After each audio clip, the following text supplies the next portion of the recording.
नमस्कार विद्यार्थी मित्रांनो, मी निलेश पाटील. ओके, आजपासून आपली टेस्ट सिरीज आपण लॉन्च केलेली आहे. आजपासून काय केलेली आहे, आपण टेस्ट सिरीज सुरू केलेली आहे. त्यामध्ये बघा मी पॉलिटी घेणार आहे, जिओग्राफी घेणार आहे. तर सांगायचं हे की पहिली टेस्ट आपण एक डेमो म्हणून इथं तुम्हाला सर्वांना प्रोव्हाइड केलेली आहे की या टाईपची क्वालिटी, या टाईपचे क्वेश्चन्स आपण टेस्टमध्ये विचारणार आहे की उगाच तुम्हाला म्हणजे तुमचा चांगला स्कोअर यावं म्हणून सोपे प्रश्न किंवा प्रश्नांची क्वालिटी जाणीवपूर्वक कमी ठेवावी असं बिलकुल नाही. तर आयोगाचा दर्जा जो राहील तोच आपल्या क्वेश्चन पेपरचा, तोच आपल्या टेस्ट सिरीजचा दर्जा राहील.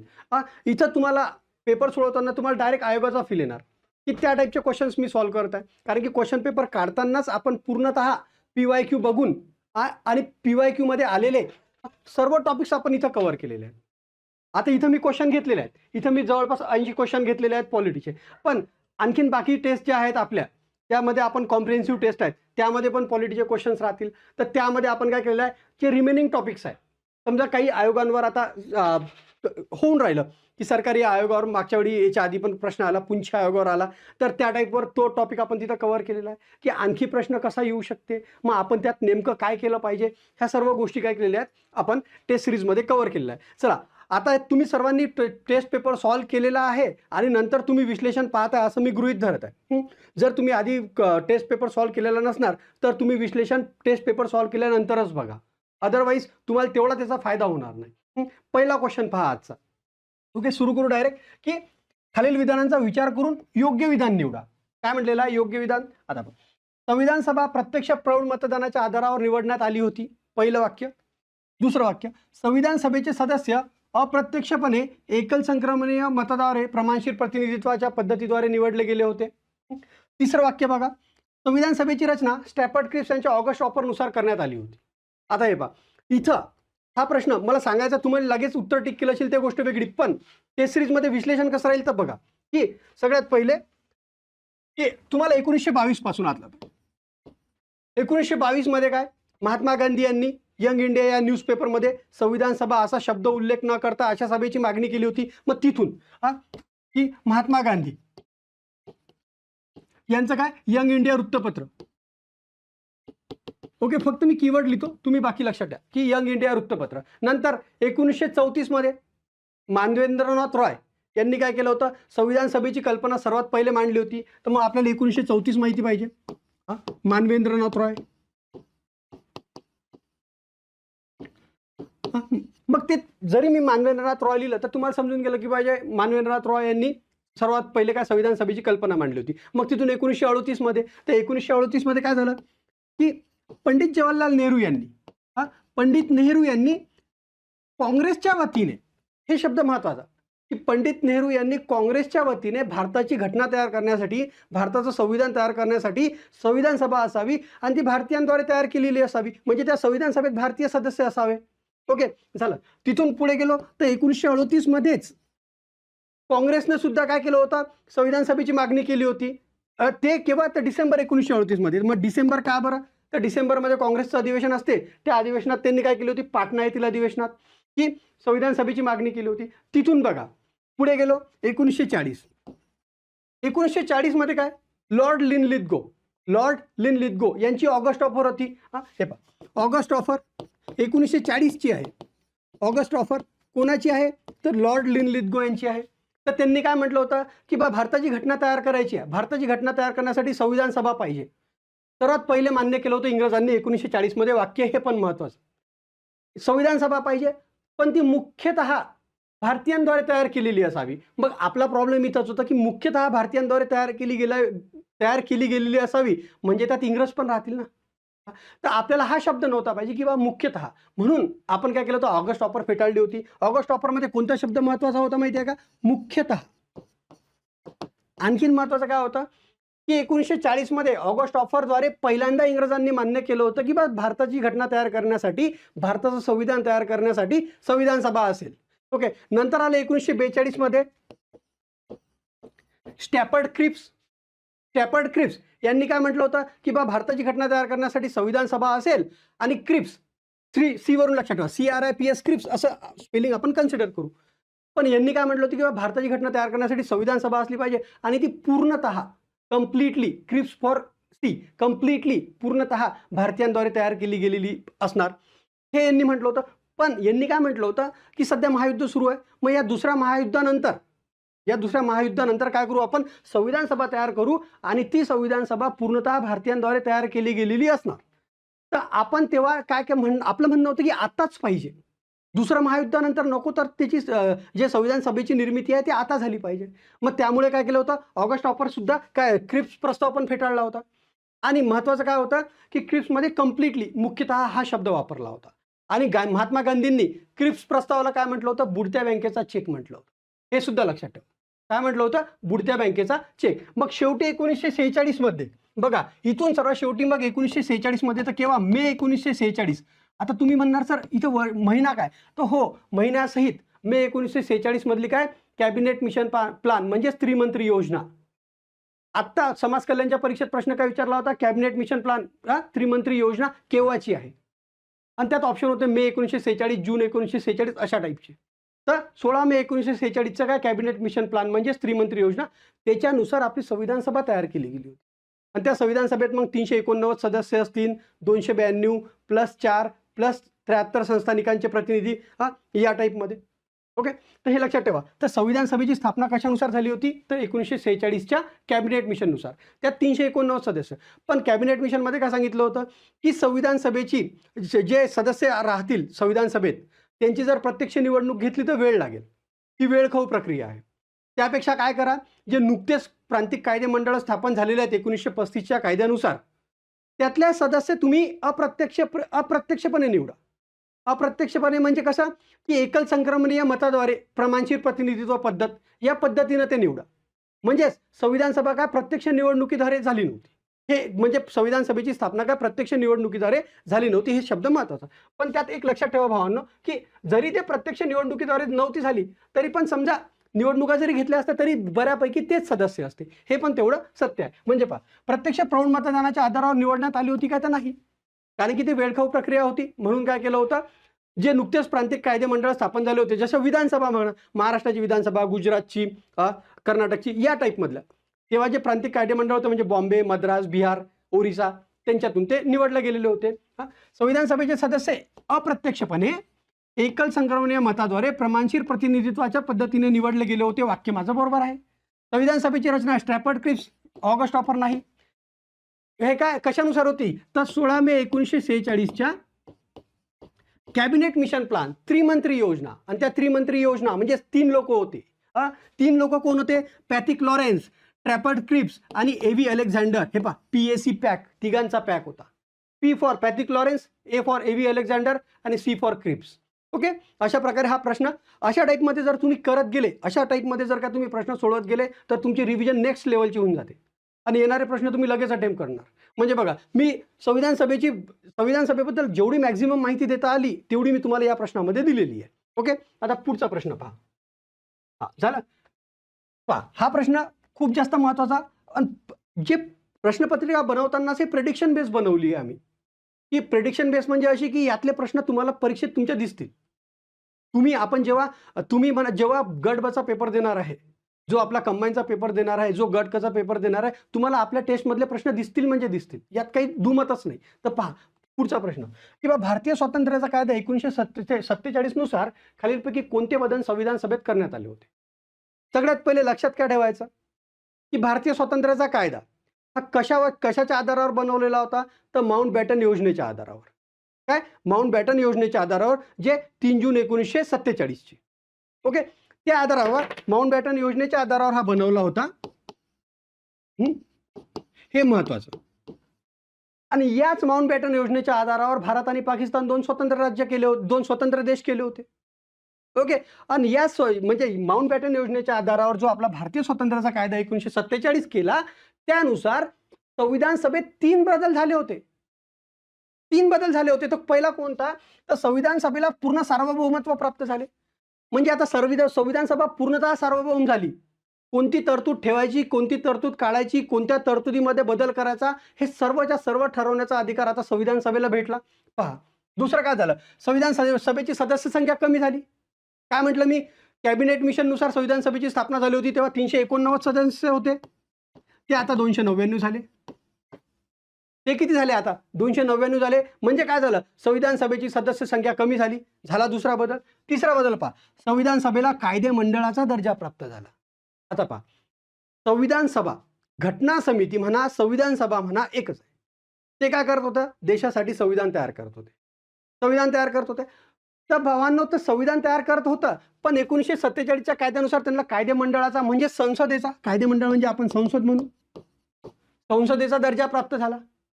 मग आता संसदेचा दर्जा प्राप्त झाला तर म्हणजे आता घटना समिती काय करणार, संविधान सभा काय करणार, दोन कामं करणार.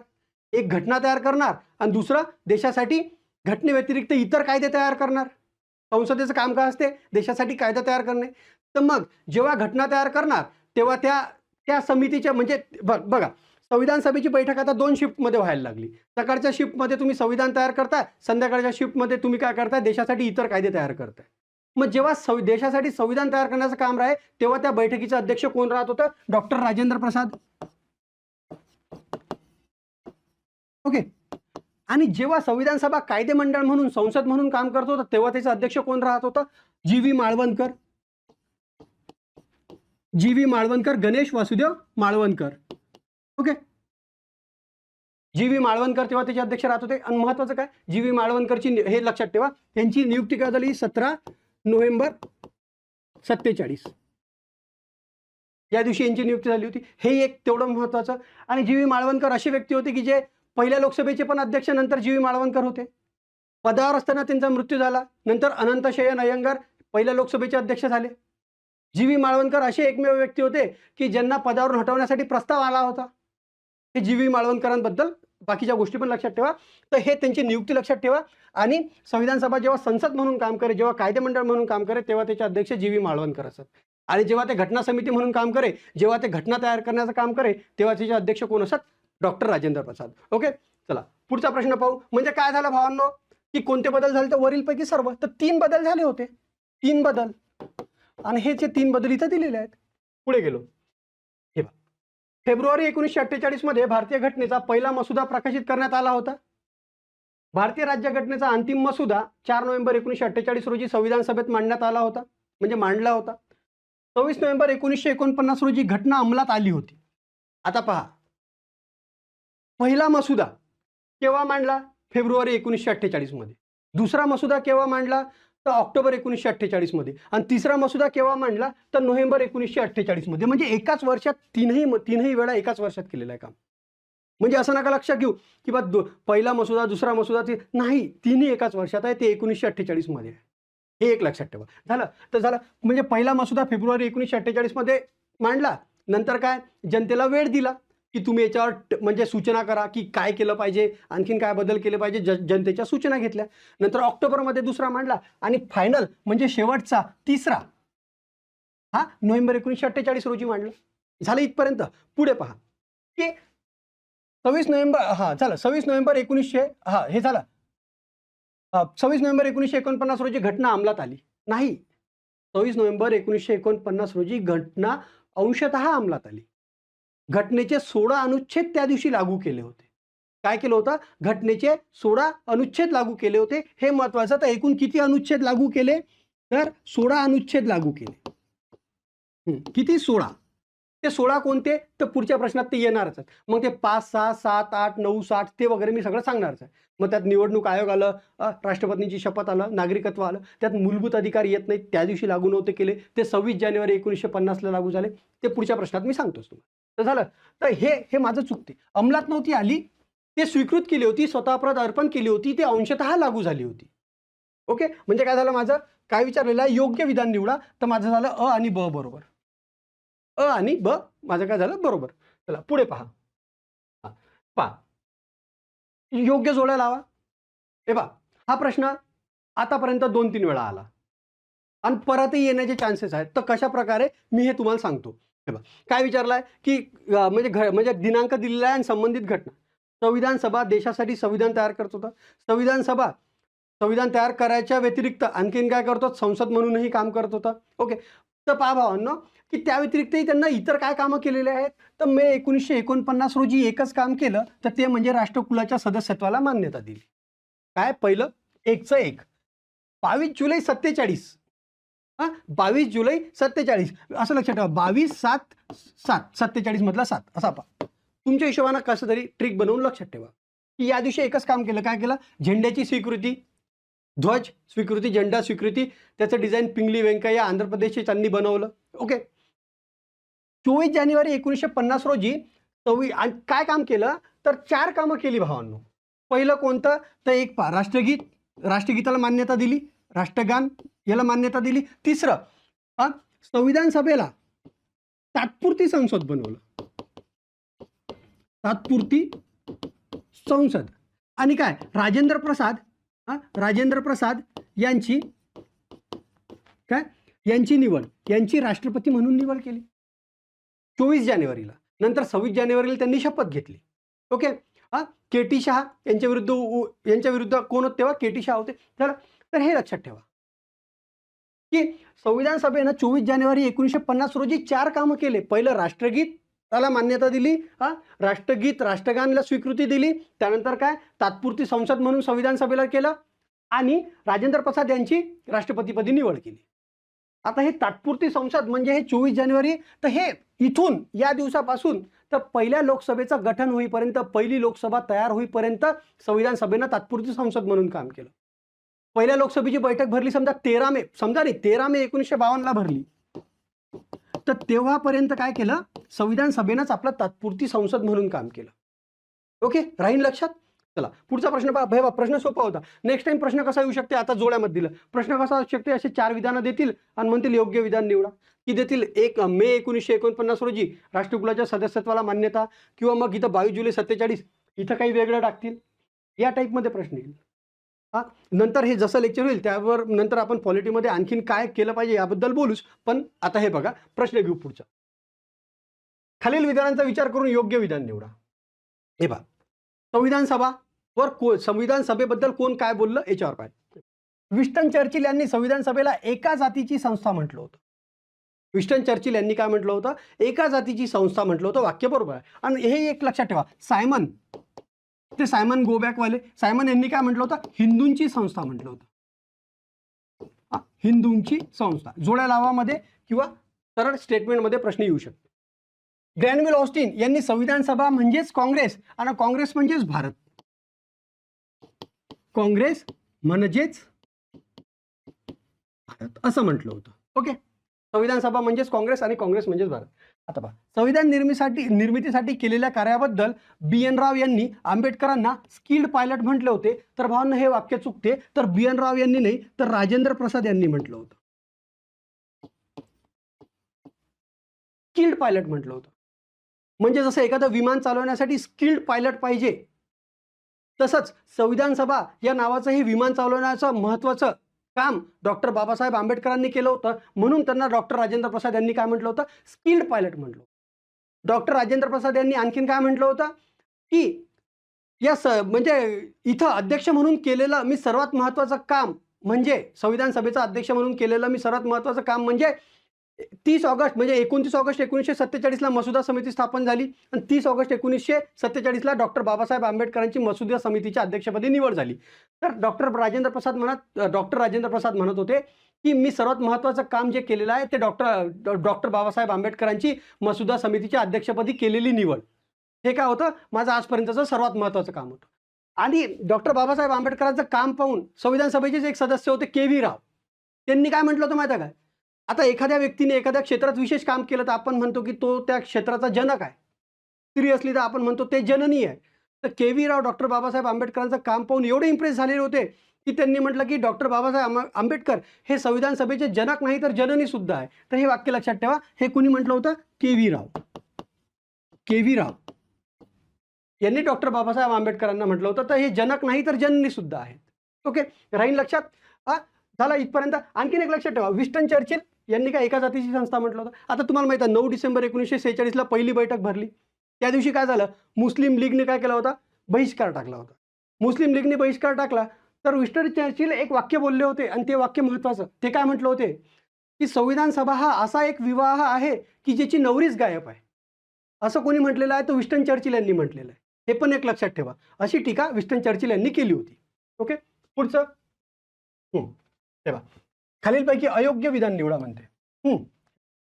घटनेचा संरचनात्मक भाग मोठ्या प्रमाणात ब्रिटनच्या घटनेवर आधारित आहे. ओके. दुसरं, घटनेचा राजकीय भाग ज्यामध्ये संसदीय शासन व्यवस्थेच्या तत्वांचा समावेश होतो तो अमेरिकेच्या घटनेवर अवलंबून आहे, आधारलेला आहे जे काही आहे. घटनेचा तात्विक भाग विशेषतः मूलभूत हक्क आणि मार्गदर्शक तत्व अनुक्रमे आयर्लंड आणि अमेरिकेच्या घटनांवर आहे. तर पहा भावांनो, पहिलं वाक्य की घटनेचा जो संरचनात्मक भाग आहे तो ब्रिटनच्या घटनेवर नाही तर तो 1935च्या कायद्यावर आधारलेला आहे. ओके. तो 1935च्या कायद्यावर, म्हणजे 1935च्या कायद्यातून जवळपास 250 तरतुदी म्हणजे काय म्हणतो 75% भाग आपण काय केलेला आहे, म्हणजे न्यायव्यवस्था म्हणा, लोकसेवा आयोग म्हणा, ह्या सर्व महत्त्वाचे म्हणजे खूप साऱ्या तरतुदी जवळपास 75% भाग हा काय 1935च्या कायद्यातून आपण घेतलेला आहे. ओके. घटनेचा जो राजकीय भाग आहे ज्यामध्ये संसदीय शासन व्यवस्थेचे तत्व, द्विगृही संसद, कायदा करण्याची पद्धत, कायद्याचे राज्य, CAGचं कार्यालय, ह्या सर्व गोष्टी जो घटनेचा काय म्हणतो राजकीय भाग आहे जो संसदेशी संबंधित आहे, संसदीय विशेषाधिकार वगैरे, हे सगळे आपण अमेरिका नाही तर इंग्लंड म्हणजेच ब्रिटनकडून घेतलेले आहे. आणि शेवटचं काय म्हणते, घटनेचा तात्विक भाग विशेषतः मूलभूत हक्क आणि मार्गदर्शक तत्व, हे पहा मूलभूत हक्क अमेरिका, मार्गदर्शक तत्व आयर्लंडकडून घेतलेले आहे. पण शब्द पहा काय अनुक्रमे, तर मूलभूत हक्क आयर्लंड नाही, त्यामुळे हे वाक्य चुकते. हे कसं पाहिजे होतं, अमेरिका व आयरिश असं पाहिजे होतं. ओके. तर या टाईपचे प्रश्न सुद्धा आपल्याला येऊ शकतात. तर आपण काय सतर्क राहिलो पाहिजे प्रश्न वाचताना की नेमकं म्हटलेलं काय, आणि लगेच आपण आणि पहा ऑप्शन काय ना 4, इथं जर काही योग्य दिलं असतं तर मग आपण गडबड केली असती, लगेच हे टिक केलं असतं. त्यामुळे थोडं व्यवस्थित प्रश्न वाचत चला. ठीक आहे. खूप जणांना म्हणजे इथं कन्फ्युजन झालं असणार की हे वाक्य बरोबर आहे, चूक का बरं म्हटलं, तर तिथं अनुक्रमे हा शब्द वापरलेला आहे ना. पुढे पहा. चला, सोपा प्रश्न आहे, नेहमी नेहमी रिपीट होणारा प्रश्न आहे, पाठांतरावाला प्रश्न आहे. नाही काही लॉजिक नाही आहे, काही याच्यात काही म्हणजे काय म्हणतात लॉजिक पण नाही आहे किंवा कॉन्सेप्ट पण नाही आहे. तुमच्या ह्या गोष्टी तुम्हाला डायरेक्ट माहीतच पाहिजेत. पहिलं कोणतं, तर भारतीय घटनेच्या स्रोतांबाबत योग्य जोड्या जुळवा. ब्रिटनची घटना काय घेतलेलं आहे, संसदीय शासन व्यवस्था, संसदेशी संबंधित दिसलं, सगळं ब्रिटनच्या घटनेकडून घेतलेलं आहे. त्यापेक्षाही बेस्ट वे काय आहे की सगळे स्रोत तुमचे व्यवस्थित पाठ पाहिजे, तुमचा क्वेश्चन अटेम्प्ट करायची स्पीड खूप जास्त वाढून जाते. तुम्ही जास्तीत जास्त पॉलिटीमध्ये ॲटलिस्ट 51A म्हणजे आपल्या फंडामेंटल ड्युटीज मूलभूत कर्तव्यांपर्यंतचा भाग पूर्ण पाठच ठेवा, तुमचा प्रश्न अटेम्प्ट करण्याची स्पीड खूप जास्त राहील. आता बघा, ब्रिटनची घटना, संसदीय विशेषाधिकार, एकेरी नागरिकत्व, द्विगृही संसद, त्यानंतर कॅबिनेट व्यवस्था, त्यानंतर CAGचं ऑफिस. ओके. हे सगळं कुठून घेतलेलं आहे आपण, ब्रिटनकडून. पुढे गेलो, ऑस्ट्रेलियाची घटना, दोन्ही सभागृहांची संयुक्त बैठक, व्यापाराचे स्वातंत्र्य, आणखीन काय म्हणू आपण समवर्ती सूची, काय म्हणतो आपण आणखीन समवर्ती सूची. ओके. पुढे गेलो, अमेरिकेची घटना, न्यायिक पुनर्विलोकन, राष्ट्रपतीवरील महाभियोग, सर्वोच्च न्यायालय आणि उच्च न्यायालयातील न्यायाधीशांना काढण्याची पद्धत, उपराष्ट्रपती हे पद, हे सगळं कुठून घेतलेलं आहे आपण, अमेरिकेकडून. सोव्हिएत रशिया, मूलभूत कर्तव्ये, प्रस्ताविकेतील सामाजिक आर्थिक आणि राजकीय न्यायाचे तत्व, आणि आणखीन काय म्हणू शकतो आपण नियोजन, जसं पंचवार्षिक योजना म्हणतो आपण नियोजन, हे रशियाकडून घेतलेलं आहे. बेस्ट वे काय भावांनो, हे तुमच्या लगेच पाठ असलं पटकन तुम्ही आन्सर टिक करता, वेळच लागत नाही. ओके. त्यामुळे हे पाठ करत चला. आता हे इथं जोड्या विचारल्या, जर का तुम्हाला डायरेक्ट स्टेटमेंटमध्ये दिलं आणि अयोग्य निवडा म्हटलं तर मे बी ज्याचं पाठ नसलं त्याला वेळ लागेल, आणि ज्याचं पाठ असलं तो लगेच टिक करीन. हाच टाईम आपल्याला वाचवायचा आहे आणि हाच टाईम आपल्याला मॅथ रिजनिंगसाठी वापरायचा आहे. हा जेवढा टाईम आपला इथं वाचणार, 5 न 6 मिनिटात 15च्या 15 क्वेश्चन अटेम्प्ट झाले पाहिजे, आणि ते होतात. ते तुमची प्रॅक्टिस कशी आहे, तुमचं पाठांतर कसं आहे, तुमचे कॉन्सेप्ट किती क्लिअर आहेत, कॉन्सेप्ट पण घेतोच, कॉन्सेप्ट पण आहेतच घेतलेले, त्यात काही डाऊट नाही, किती आहेत व्यवस्थित, याच्यावरून तुमचं काय होते, क्वेश्चन सॉल्व्ह करण्याची स्पीड तुमची म्हणजे डिफाईन होते. जास्त पाठांतर असलं, जास्त माहिती असलं, पटापट आपण आन्सर टिक करतो आणि पुढे जातो. त्यामुळे भावांनो, ॲटलिस्ट 51 पर्यंत तुमचे प्रत्येक सेक्शन पाठ ठेवा. चला पुढे गेलो, भारताच्या संसदीय शासन व्यवस्थेबाबत अयोग्य नसलेले विधान निवडा, म्हणजे काय योग्य विधान निवडा. हे पण लक्षात ठेवत चला, आजकाल खूप चाललं हे योग्य असलेले अयोग्य नसलेले. योग्य असलेले, बिनचूक असलेले, ते सगळं व्यवस्थित वाचत चला. हे बघा, संसदीय शासन व्यवस्थेबाबत योग्य काय काय आहे, तर मंत्रिमंडळ कायदेमंडळापदी सामुदायिक जबाबदार, तसं 164 आणि 74 मध्ये येते, 75 मध्ये येते. काय अनुच्छेद हे 2 हे राज्यासाठी, हे केंद्रासाठी. पहा काय, मंत्रिमंडळ कायदेमंडळाप्रती सामुदायिक जबाबदारी. ओके, मंत्री कायदेमंडळाचा सदस्य असणे, कायदेमंडळात बहुमतात असलेल्या पक्षाचे सरकार, कनिष्ठ सभागृहाचे विसर्जन, राष्ट्रपती नामधारी तर पंतप्रधान वास्तव प्रमुख. तर भावांनो लक्षात ठेवा, हे 5 तत्वे हे संसदीय शासन व्यवस्थेबाबत आहेत आणि 5च्या 5 तुम्ही व्यवस्थित लक्षात ठेवा. म्हणजे ऑब्जेक्टिव्ह आपल्या टेस्टचा तुम्हाला फक्त इव्हॅल्युएट करणं नाही, तर तुम्हाला जास्तीत जास्त इन्फॉर्मेशन कशी देता येणार, तुम्हाला जास्तीत जास्त अवेअर कसं करता येणार हे पण आहे. की फक्त तुम्हाला इव्हॅल्युएट करून आणि तुम्हाला काय पहा मी किती भारी क्वेश्चन काढतो आणि पहा मी किती, ते नाही. टेस्ट सिरीज तुमच्यासाठी आहे ना, मग तुमचा जास्तीत जास्त फायदा कसा होईल हा पूर्ण प्रयत्न आपण इथं केलेला आहे. की संसदीय शासन व्यवस्थेबाबत हे काय, हे 5 पॉईंट लक्षात ठेवा. की मंत्रिमंडळ कायदेमंडळाप्रती सामुदायिक जबाबदार राहील, मंत्री कायदेमंडळाचा सदस्य असणार, कायदेमंडळात बहुमतात असलेल्या पक्षाचे सरकार राहणार, कनिष्ठ सभागृहाचं विसर्जन, शब्द लक्षात ठेवा, कनिष्ठ सभागृहाचं विसर्जन म्हणजे राज्यात विधिमंडळ म्हणजे विधान परिषद आणि केंद्रात राज्यसभा यांचं विसर्जन होत नसते, ते वरिष्ठ सभागृह असतात. राष्ट्रपती नामधारी प्रमुख तर वास्तव प्रमुख कोण असतात, पंतप्रधान असतात. ओके, पुढे पहा, भारतीय राज्यघटनेचा राजकीय भाग असलेली संसदीय शासन व्यवस्था. संसदीय शासन व्यवस्था म्हटलं तर ब्रिटन, ही जरी ब्रिटिश पद्धतीवर आधारलेली असली तरी त्यात खालीलपैकी कोणते मूलभूत फरक आढळतात. तर पहा, भारतीय संसद ब्रिटिश पार्लमेंटप्रमाणे सार्वभौम नाही पहिलं, आणि भारतीय राज्यसंस्था ही गणराज्य आहे. आता पहा, म्हणजे म्हणायचं काय आहे की भारतीय संसद हे ब्रिटिशच्या पार्लमेंट, आता हे पहा, आपली संसदीय शासन व्यवस्था ब्रिटनवर आधारलेली आहे, पण आपली संसद ब्रिटनच्या संसदेसारखी सार्वभौम नाही आहे. ओके, म्हणजे आपण काय केलं, ते म्हणतात ना उसनी घटना थिगळाचे कार्य नाही, आपण फक्त आपल्या परिस्थितीनुसार जे योग्य आहे ते घेतलं, आपण फक्त चांगल्या चांगल्या गोष्टीच घेतल्या.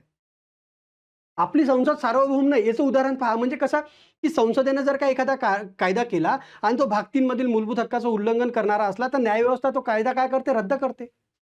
म्हणजे काय असते, आपली संसद सार्वभौम नाही आहे.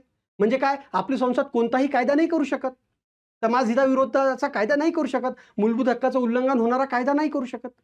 ओके, म्हणून आपली संसद सार्वभौम नाही आहे. ओके, आता झालं पुढचं, ब्रिटिश राज्यसंस्था ही गणराज्य, भारतीय राज्यसंस्था ही गणराज्य आहे. आपली कशी आहे, गणराज्य म्हणजे देशातला जो सर्वोच्च पदाधिकारी असते, जो राष्ट्रप्रमुख असते, तो जनतेतून प्रत्यक्ष किंवा अप्रत्यक्षरित्या निवडलेला असते. त्याला म्हणतात, काय म्हणतात, गणराज्य.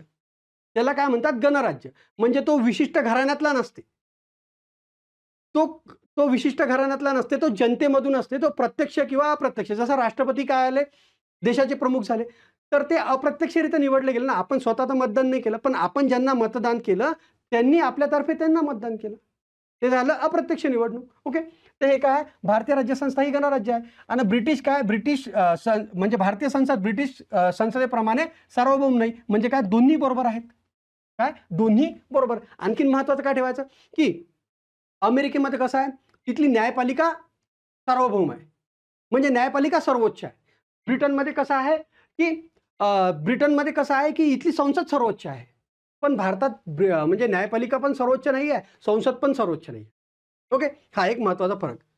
पुढे गेलो, भारतीय राज्यघटनेच्या कोणत्या भागाला डॉक्टर आंबेडकरांनी घटनेचे नाविन्यपूर्ण वैशिष्ट्य म्हटले, तर लक्षात ठेवा कोणता भाग आहे. प्रश्न सोपा होता की काय, मूलभूत कर्तव्य नाही, मूलभूत हक्क नाही तर मार्गदर्शक तत्व. काय हे काय, सामाजिक आणि आर्थिक न्याय प्रस्थापित करण्याचा प्रयत्न कोण करते, मार्गदर्शक तत्व करतात. म्हणूनच डॉक्टर बाबासाहेब आंबेडकरांनी यांना घटनेचे नाविन्यपूर्ण वैशिष्ट्य म्हटले. का बरं म्हटलेलं आहे, तर समाजात सामाजिक आणि आर्थिक न्याय प्रस्थापित करतात कोण, म्हणजे प्रस्थापित करण्याचा प्रयत्न करतात कोण करतात, तर मार्गदर्शक तत्वे करतात. आणि सामाजिक आणि आर्थिक न्याय यालाच एकत्रितरित्या वितरणात्मक न्याय म्हणतात. म्हणजे वितरणात्मक न्याय प्रस्थापित करण्याचा प्रयत्न मूलभूत मार्गदर्शक तत्वे करतात. तर डॉक्टर बाबासाहेब आंबेडकरांनी त्याला घटनेचं नाविन्यपूर्ण वैशिष्ट्य असं म्हटलेलं आहे. ओके, पुढे गेलो. हा, भारतीय घटनेच्या प्रस्ताविकेत दिलेल्या स्वातंत्र्याचा योग्य क्रम निवडा. भावांनो, जवळपास प्रश्नपत्रिकाच अशा झाल्या नाहीत की त्याच्यावर काय म्हणू आपण, प्रस्ताविकेवर प्रश्न आला नाही. प्रस्ताविका म्हणा, प्रस्तावना म्हणा, प्रिॲम्बल म्हणा, प्रश्न येते म्हणजे येते. आणि हे एवढं सोपं आहे की एका पेजमध्ये आहे हा, असं काहीच नाही की आपल्याला खूप सारं वाचावं लागते. एक पेज व्यवस्थित वाचा आणि तुम्ही प्रश्न अटेम्प्ट करा. आता पहा, प्रस्ताविकेत किती प्रकारचे न्याय दिलेले आहेत? सगळ्यात पहिले इथून प्रस्ताविकेत दिलेल्या किती प्रकारचे न्याय दिलेले आहेत? न्याय. किती प्रकारचे स्वातंत्र्य दिलेले आहेत? प्रस्ताविकेत 3 प्रकारचे न्याय दिलेले आहेत. तर कोणते? सामाजिक, आर्थिक आणि राजकीय. हे बघा, SAR असं लक्षात ठेवा. सार, सामाजिक, आर्थिक आणि राजकीय. प्रस्तावनेत किती प्रकारचे स्वातंत्र्य दिलेले आहेत? तर प्रस्ताविकेत 5 प्रकारचे स्वातंत्र्य दिलेले आहेत. तर प्रश्न काय आला? 5 प्रकारचे स्वातंत्र्याने विचारले, तर प्रस्ताविकेत दिलेल्या 5 स्वातंत्र्याचा योग्य क्रम विचारला. तर ते कोणते आहे? पहा, विचार, अभिव्यक्ती, विश्वास, श्रद्धा, उपासना. यालाच पूजा म्हणतात. हे पहा, विचार, अभिव्यक्ती, विश्वास, श्रद्धा, उपासना, हे 5 स्वातंत्र्य आहेत. आणि हा 5चा काय क्रम आहे? या प्रस्ताविकेत एकूण 11 कीवर्ड्स आहेत. सार्वभौम, समाजवादी, धर्मनिरपेक्ष, लोकशाही, गणराज्य, न्याय, स्वातंत्र्य, समता, एकता, एकात्मता आणि बंधुता. हे 11 कीवर्ड्स आपले ह्याच सिक्वेन्सने पाठ पाहिजे, जे मी सांगितलं आता. कारण की तुम्हाला काय येईल की यांचा योग्य क्रम लावा किंवा देतील आणि खालीलपैकी कशाचा उल्लेख सर्वात आधी आहे, शेवटचे 4 देऊन, किंवा पहिले 4 देतील, यांचा योग्य क्रम लावा. तर या प्रकारचा प्रश्न येऊ शकते भावांनो. तर तो प्रस्ताविका व्यवस्थित करा. प्रस्ताविकावर प्रश्न येते, बऱ्यापैकी प्रश्न येते आणि सोपा प्रश्न येते. ओके. तर मग हे काय झालं? विचार, अभिव्यक्ती, विश्वास, श्रद्धा, उपासना. आहे पहा, विचार, अभिव्यक्ती, विश्वास, श्रद्धा, उपासना. 1 2 काय विचार इथं आहे, अभिव्यक्ती, विश्वास, म्हणजे हे का इथं ब पाहिजे. हे झालं माझा आन्सर. श्रद्धा आणि शेवटी उपासना, त्याला काय म्हणतात? पूजा. पुढे पहा, खालीलपैकी कोणत्या तारखेचा उल्लेख प्रस्ताविकेत आहे? सोपा प्रश्न आहे, पण इथे कन्फ्युजन होते कधी कधी. 26 नोव्हेंबर 1949 आहे ते. 26 नोव्हेंबर 1949 या दिवशी आपली घटना स्वतः अर्पण केली होती. या दिवशी आपली घटना अंशतः लागू झाली होती. या दिवशी आपली घटना काय झालं होतं? अंशतः लागू झाली होती. किती अनुच्छेद? तर 16 अनुच्छेद या दिवशी लागू झाले होते. नंतर काय झालं? 26 जानेवारी 1950ला काय झालं? घटना पूर्णतः लागू झाली. मग ते तुम्हाला माहिती आहे की 26 जानेवारी 1950 हा दिवस निवडण्याचं कारण की काँग्रेसचं लाहोर अधिवेशन 1930चं, 1929चं. मग काय 26 जानेवारी 1930 हा आपण पहिला स्वातंत्र्य दिवस साजरा केला होता. त्याचं महत्त्व कमी नाही झालं पाहिजे त्या तारखेचं, म्हणून काय 26 जानेवारी ही तारीख निवडली. 26 जानेवारी 1949ला आपली घटना लागू झाली. तर भावना, आता तुम्हाला एक गोष्ट सांगतो मी, ते तुम्हाला कदाचित माहीत नसेल. तर 26 जानेवारी हे तारीख नव्हतीच ठरली. तारीख काय ठरली होती की जानेवारी महिन्याचा शेवटचा रविवार. जानेवारी महिन्याचा शेवटचा रविवार ठरला होता. मग जानेवारी महिन्यात त्यावेळी 1930ला जानेवारी महिन्याचा शेवटचा रविवारची तारीख 26 होती. म्हणून आपला गणराज्य दिवस जो आहे ना, हा 26 जानेवारी आहे. जर का त्या दिवशीची म्हणजे त्या दिवशी जर का 28 जानेवारी असता, तर मग आपला काय राहिला असता? जो आता आज आपण रिपब्लिक डे साजरा करतो तो 28 जानेवारी राहिला असता. म्हणजे अशी 26 जानेवारी तारीख नव्हती ठरली, तो वार ठरला होता. आणि तो कोणता वार होता? तर 26 तो वार कोणता होता? तर जानेवारी महिन्याचा शेवटचा दिवस, शेवटचा रविवार, सॉरी, जानेवारी महिन्याचा शेवटचा रविवार. मग जानेवारीचा महिन्याचा शेवटचा रविवार कोणत्या दिवशी आला होता? तर 26 तारखेला आला होता. म्हणून मग ते 26 जानेवारी झालं होतं. ओके. चला, भारतीय राज्यघटनेच्या कोणत्या अनुच्छेदात आर्थिक समानता प्रस्थापित करण्याचा प्रयत्न करण्यात आला आहे किंवा करतो? आता एक लक्षात घ्या, अतिशय महत्त्वाचा अनुच्छेद आहे. मार्गदर्शक तत्वांमधला सर्वात महत्त्वाचा अनुच्छेद. इथं प्रत्येक वेळी आपण शब्द कोणता वापरत असतो? अनुच्छेद. ठीक आहे, ते सांगतो का बरं. तर तो कोणता आहे? अनुच्छेद 39. म्हणजे याच्यात काय दिलं आहे? राज्याने अवलंबावयाच्या धोरणाची विशिष्ट तत्वे. म्हणजे राज्य नेमकं कसं असलं पाहिजे, म्हणजे राज्याकडून, म्हणजेच देशाकडून. जेव्हा मी राज्य म्हणतो तेव्हा त्याचा अर्थ देश. म्हणजे देशाकडून जनतेच्या काय अपेक्षा पाहिजे किंवा काय जनतेसाठी म्हणजे त्या देशाने, त्या राज्याने केलं पाहिजे. राज्याने अनुसरावयाच्या धोरणाची विशिष्ट तत्वे. म्हणजे राज्य कसं असलं पाहिजे? तर माझं 39 A, B, C, D, E आणि F हे माझं 5ही पाठ पाहिजे. ए मध्ये मी कीवर्ड सांगतो, लगेच तुमच्या लक्षात येऊन जाईल. फक्त कीवर्ड्स लक्षात ठेवा, बाकीचं पूर्ण लक्षात ठेवा. ए मध्ये काय सांगितलं? उपजीविका. हा शब्द महत्वाचा, की राज्य काय करणार? स्त्री व पुरुषांना उपजीविकेचं साधन उपलब्ध करून देणार. झालं. बी मध्ये काय सांगितलं? भौतिक साधन संपत्ती. भौतिक साधन संपत्तीची मालकी समाज हिताला बाधक होणार अशा प्रकारे नसली पाहिजे. म्हणजे विशिष्ट लोकांकडेच भौतिक साधन संपत्तीची मालकी नसली पाहिजे. भौतिक साधन संपत्तीची काय मालकीबद्दल बोलते. 3 मध्ये काय म्हणते? किंवा भौतिक साधन संपत्तीचं केंद्रीकरण नको व्हायला. म्हणजे विशिष्ट भागातच भौतिक साधन संपत्ती आहे ते नको व्हायला. सी फॉर केंद्रीकरण, म्हणजे सेंट्रलायझेशन. झालं. डी मध्ये काय म्हणते की स्त्री व पुरुषांना समान कामासाठी समान वेतन द्या. समान काम आहे ना, तर मग वेतन समान द्या ना. म्हणजे काय करू नका, डिफरन्शिएट करू नका, फरक करू नका. समान कामासाठी समान वेतन. डी फॉर डिफरन्शिएट म्हणजे काय, समान वेतन. डिफरन्शिएट करू नका. ई फॉर काय म्हणते, किंवा आर्थिक गरजेपोटी स्त्रिया बालके यांना न पेलवणाऱ्या कामात तुम्ही टाकू नका. बालकांचे व युवकांचे शोषणापासून संरक्षण करा. हे काय राज्याची जबाबदारी आहे. ई फॉर इकॉनॉमिक, बरोबर, आर्थिक गरजेपोटी. ई वरून इकॉनॉमिक लक्षात ठेवा, म्हणजे काय, आर्थिक गरजेपोटी. झालं. आणखी शेवटचं पहा, एफ फॉर फ्री. एफ म्हणजे फ्री, म्हणजे त्यांना काय, बालकांना का त्यांचा विकास करण्यासाठी मुक्त व निरामय वातावरण उपलब्ध करून द्या. त्यांचे शोषणापासून, बालकांचे व युवकांचे शोषणापासून व भौतिक उपेक्षेपासून संरक्षण करा. हे कशामध्ये दिलेलं आहे, एफ मध्ये दिलेलं आहे. तर हे व्यवस्थित करा. ABCDEF हे व्यवस्थित करा. याच्यावर प्रश्न आपल्याला एक तर जोड्या लावामध्ये येणार, किंवा याच्यावर प्रश्न काय येणार, खालीलपैकी योग्य विधान निवडा, अयोग्य विधान निवडा. ओके, पुढे गेलो. मी इथं ई मध्ये सांगितलं होतं, पण ते एफ मध्ये आहे. काय त्यांच्या शोषणापासूनचं संरक्षण, त्याची तरतूद एफ मध्ये आहे. ओके, पुढे गेलो. अनुच्छेद 167 मध्ये मुख्यमंत्र्यांची कर्तव्य दिलेली आहेत, तर ते कोणती. या टाईपचा प्रश्न आतापर्यंत 3 ते 4 वेळा आलेला आहे. राज्यसेवा म्हणा, कंबाईन मेन्स म्हणा, कंबाईन प्रिलिम्स म्हणा, सर्वच एक्झाममध्ये.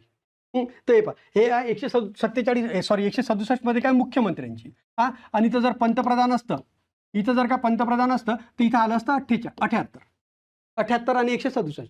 तर हे काय आहेत, तर मुख्यमंत्र्यांची कर्तव्य आहेत. त्यापेक्षा महत्त्वाचा शब्द काय माहिती आहे का, हे मुख्यमंत्र्यांची संविधानिक कर्तव्य आहेत.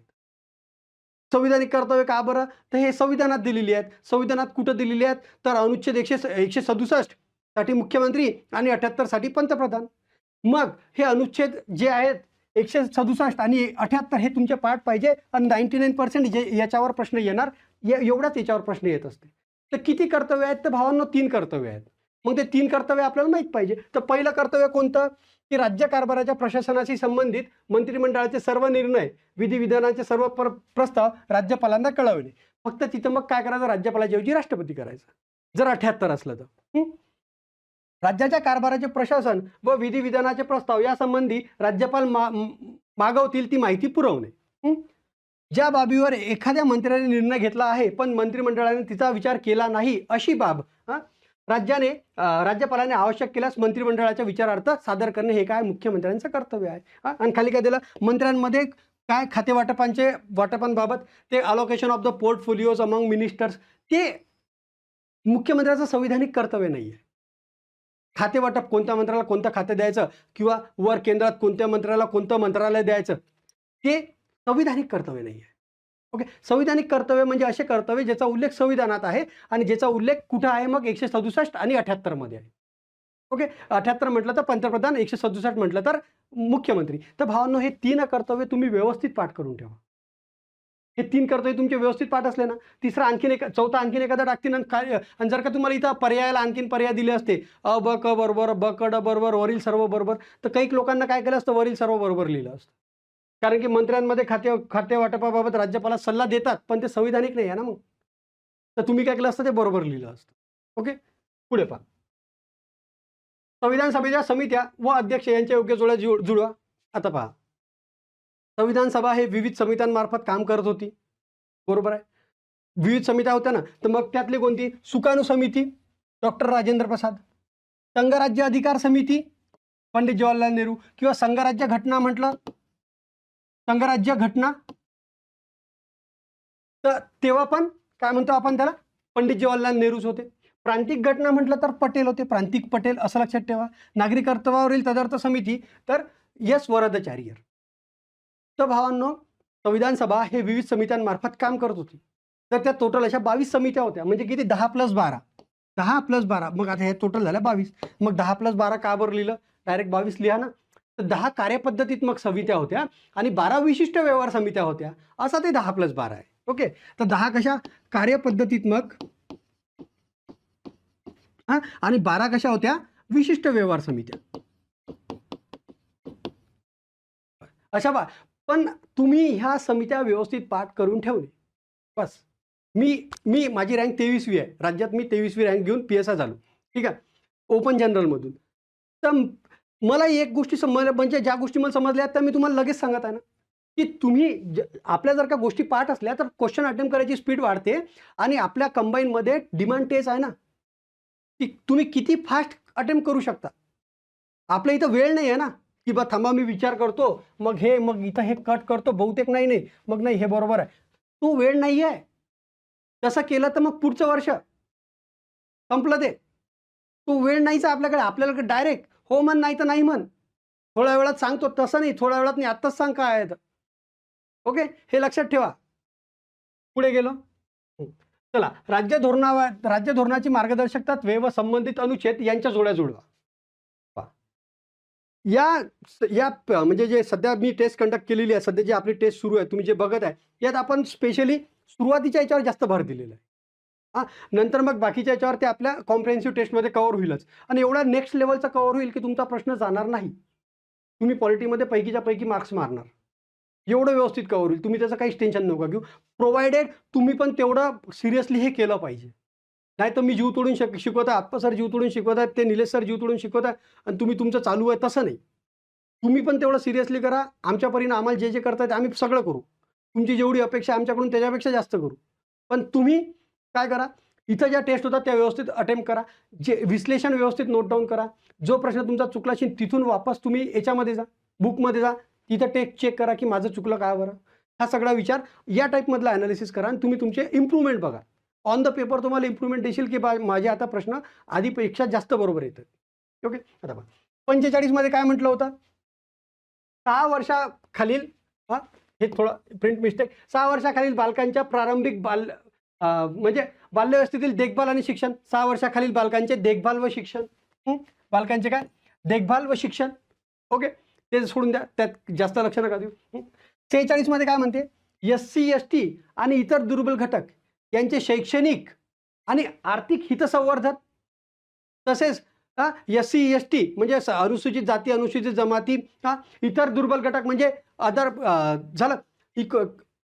विकर सेक्शन्स ऑफ द सोसायटी ज्याला आपण म्हणतो, विकर सेक्शन्स ऑफ द सोसायटी, त्यांचं काय? शोषणापासून पण संरक्षण करा. शैक्षणिक व आर्थिक हितसंवर्धन आणि शोषणापासून, सर्व प्रकारच्या शोषणापासून संरक्षण. चला पुढे 47 मध्ये काय सांगते? पोषणमान, राहणीमान उंचावणे, सार्वजनिक आरोग्य सुधारणे हे राज्याचं कर्तव्य आहे. एक आहे राज्याचं कर्तव्य आहे आणि यातच सांगते की बा औषधी प्रयोजनार्थ खेरीज मादक पदार्थांवर बंदी घातली पाहिजे राज्याने. ओके. पुढे काय म्हणते? 48 मध्ये कृषी व पशुसंवर्धन यांचे संघटन आणि याच्यात पुढे काय सांगते की गाई, वासरे, दुभती जनावरे, ओढकामाची जनावरे यांच्या कत्तलीस मनाई. म्हणजे याच्यात काय? कत्तलीस मनाई. आणि इथं काय? मादक पदार्थाबाबत पण आहे, मादक पदार्थ. ओके, हे एक लक्षात ठेवा. आणखीन एक महत्त्वाचा प्रश्न मी तुम्हाला सांगतो, प्रेडिक्शन बेस्ड प्रश्न काय येऊ शकते. सरळ देतील की बा राज्याच्या प्राथमिक कर्तव्यांचा उल्लेख कुठं आहे. मग देतील आपल्याला मार्गदर्शक तत्वांमध्ये आहे, मूलभूत कर्तव्यांमध्ये आहे, मूलभूत हक्कांमध्ये आहे. तर भावांनो, तो आहे मार्गदर्शक तत्वांमध्ये. आणि आणखीन प्रश्न कसा येऊ शकते की बा मार्गदर्शक खालीलपैकी कोणत्या मार्गदर्शक तत्वात राज्याच्या प्राथमिक कर्तव्याचा उल्लेख आहे? तर 47 मध्ये आहे. 47 ची वाक्यरचना सरळ दिलेली आहे. पोषणमान, राहणीमान उंचावणे, सार्वजनिक आरोग्य सुधारणे हे राज्याचं प्राथमिक कर्तव्य असेल. आणखीन प्रश्न काय होऊ शकते? तर राज्याच्या प्राथमिक कर्तव्यांमध्ये ह्या 3च गोष्टी दिलेल्या आहेत. एक पोषणमान, दुसरं राहणीमान उंचावणे आणि सार्वजनिक आरोग्य सुधारणे.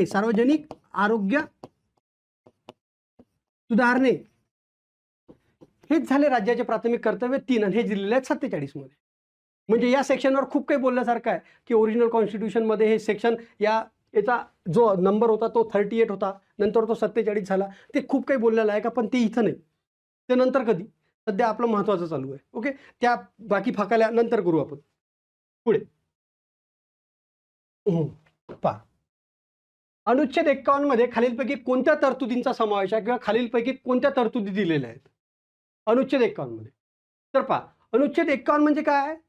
अनुच्छेद 51 इज द म्हणजे काय? आर्टिकल 51 असं म्हणतात. Article 51 is the constitutional base of India's foreign policy. भारताच्या जे विदेश नीती आहे त्याचा कॉन्स्टिट्यूशनल बेस संविधानिक आधार आर्टिकल 51 आहे. आणि आर्टिकल 51 मध्ये काय काय दिलेलं आहे पहा भावांनो. आर्टिकल 51 मध्ये पहिलीच गोष्ट दिलेली आहे की आंतरराष्ट्रीय शांतता व सुरक्षा यांचे संवर्धन करण्यासाठी देश प्रयत्नशील राहणार. हे बघा, करणे यासाठी प्रयत्नशील. ओके. दुसरं काय दिलं तर राष्ट्रांमध्ये न्यायसंगत व सन्मानपूर्वक संबंध राखण्यासाठी प्रयत्नशील राहणे. तिसरं काय तर आंतरराष्ट्रीय कायदे किंवा जे तह झाले आपसात त्यांचा आदर करणे, आंतरराष्ट्रीय कायदे व तहांचा आदर करणे. आणि जर काय काही तहांचा आदर करताय किंवा आणखीन जर का काही तरी पण काही प्रॉब्लेम क्रिएट झालाच एवढं सगळं केल्यावरही, तर ते तंटा जो झाला, जे भांडण क्रिएट झालं, जो प्रॉब्लेम क्रिएट झाला, तर तो लवादाद्वारे सोडवणे, यासाठी प्रोत्साहन देणे. पहिलं काय सांगितलं मी की आंतरराष्ट्रीय शांतता व सुरक्षा यांचे संवर्धन करणे, बरोबर. दुसरं काय सांगितलं की न्यायसंगत व सन्मानपूर्वक संबंध राखण्यासाठी प्रयत्नशील राहणे. राष्ट्रांमध्ये राष्ट्र म्हणजे एका राष्ट्राने दुसऱ्या राष्ट्राची रिस्पेक्ट केली पाहिजे. दुसरी, आंतरराष्ट्रीय जे कायदे आहेत किंवा आंतरराष्ट्रीय तह झालेला आहे, 2 देशांमध्ये 3 देशांमध्ये तह झालेला आहे, तर त्याची रिस्पेक्ट केली पाहिजे, ते तोडले नाही पाहिजे. आणि तरी जर का काही प्रॉब्लेम क्रिएट झाला, काही तंटा क्रिएट झाला, तर काय केलं पाहिजे, लवादाद्वारे तो सोडवला पाहिजे. तर भावांना फक्त या 4च गोष्टी दिलेल्या आहेत. मग शांततापूर्वक सहअस्तित्वात प्रोत्साहन देणे, घातक शस्त्राचे निःशस्त्रीकरण करणे हे असणार, पण हे 51 मध्ये थोडी दिलेलं आहे. तर सरळ विचारतील ना, काय विचारलं आहे अनुच्छेद 51 आर्टिकल 51 मध्ये खालीलपैकी कोणत्या तरतुदींचा समावेश आहे. तर आर्टिकल 51 मध्ये या 4च तरतुदींचा समावेश आहे. सॉरी 1 2 3 4 आणि सहअस्तित्वास प्रोत्साहन देणे, निःशस्त्रीकरण करणे, आणखीन काय करणे, ते अणुबॉम्ब सारखे घातक शस्त्र डिस्ट्रॉय करणे, ते सगळ्या गोष्टी 51 मध्ये नाही दिलेल्या. ओके. हे प्रश्न चांगला होता, व्यवस्थित तुम्ही लक्षात घ्या. ओके. पुढे आता पहा, 42व्या घटनादुरुस्तीद्वारे खालीलपैकी कोणते नवीन मार्गदर्शक तत्व समाविष्ट करण्यात आले. आता खूप महत्वाचा प्रश्न. आणि तुम्ही फक्त असं विचार नका करू सर या टाईपचे प्रश्न प्रिलिमला जनरली येत नाहीत. अरे दादा, आपल्याला मेन्स पण द्यायची आहे ना, प्रिलिम्सच नाही द्यायची ना, प्रिलिम्स नंतर आपली मेन्स पण आहे. तयारी माझी अशी पाहिजे की मला तुम्ही काही विचारा, मी तयार आहे. प्रिलिम नंतर मला मेन्समध्ये इंग्लिश मराठी आहे ना, 100 क्वेश्चन आहेत ना तिकडे, मग मी इंग्लिश मराठी करू की हे करू, बरोबर ना. तर तयारी नेक्स्ट लेवलचीच पाहिजे ना. तयारी जर का पास होण्याची केली तर पास नसते होत, तयारी स्कोअरची पाहिजे. मी एवढा स्कोअर घेईन तेव्हा कुठं माणूस पास होते. आता पहा, आता जर का तुम्हाला एखादी म्हणजे रेस धावायची आहे 5 किलोमीटर, तर तुम्ही 5 किलोमीटरची तयारी करायला लागत ना. आता समजा आम्हाला 800 मीटर होतं, तर आम्ही 800ची नाही ना, 1000 आणि 1200 मारत होतो ना, 1000 आणि 1200 मीटरच्या रिपिटेशन मारत होतो ना. ते तसं करावं लागते ना. मग 800 मीटर आहे म्हणजे मी 800 मीटरच धावतो. समजा मी जर तसं केलं असतं, 800 मीटर आहे तर मी 800 मीटरच धावतो, तर मी तिथं फायनल याला 800 मीटर आउट ऑफ मारू नसतो शकलो. मी तिथं 97 मार्क्स घेतले होते फिजिकलमध्ये. की कसं तयारीपेक्षा थोडी ॲडव्हान्स करावं लागेल ना. आता पुढे पहा की 42व्या घटना दुरुस्तीनं खालीलपैकी कोणते नवीन मार्गदर्शक तत्व समाविष्ट केले होते. तर आतापर्यंत मार्गदर्शक तत्वांमध्ये 3 वेळा दुरुस्ती झाल्या, हे सगळ्यात पहिले महत्त्वाचं. तर त्या कोणत्या तर 42वी घटना दुरुस्ती, 44वी घटना दुरुस्ती आणि 86वी घटना दुरुस्ती, या 3 दुरुस्ती आतापर्यंत मार्गदर्शक तत्वांमध्ये झाल्या. आता पहिली पहा, 39 स्मॉल एफ आहे, हे पण तेवढंच महत्त्वाचं. बालकांना निरामय पद्धतीने मुक्त व प्रतिष्ठापूर्वक वातावरण उपलब्ध करून देणे हे राज्याचं कर्तव्य आहे. ओके, हे आहे. 39 कॅपिटल आहे, समान न्याय व कायदेविषयक मोफत सहाय्य. ओके, 39 कॅपिटल वर बोलणारच पुढच्या प्रश्नात. 43 कॅपिटल आहे, उद्योगधंद्याच्या व्यवस्थापनात कामगारांचा सहभाग.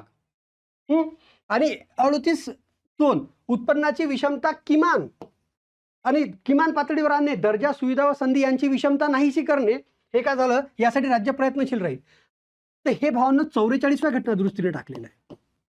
हे काय 44व्या घटना दुरुस्तीने टाकलेलं आहे. तर इथं काय पाहिजे होतं, 48 कॅपिटल आहे, पर्यावरणाचे संरक्षण करणे, वने व वन्यजीवांचे संरक्षण करणे, हे 48 कॅपिटल मध्ये. म्हणजे 42व्या घटना दुरुस्तीनं 1 2 3 आणि 4 या 4 तरतुदी टाकल्या होत्या.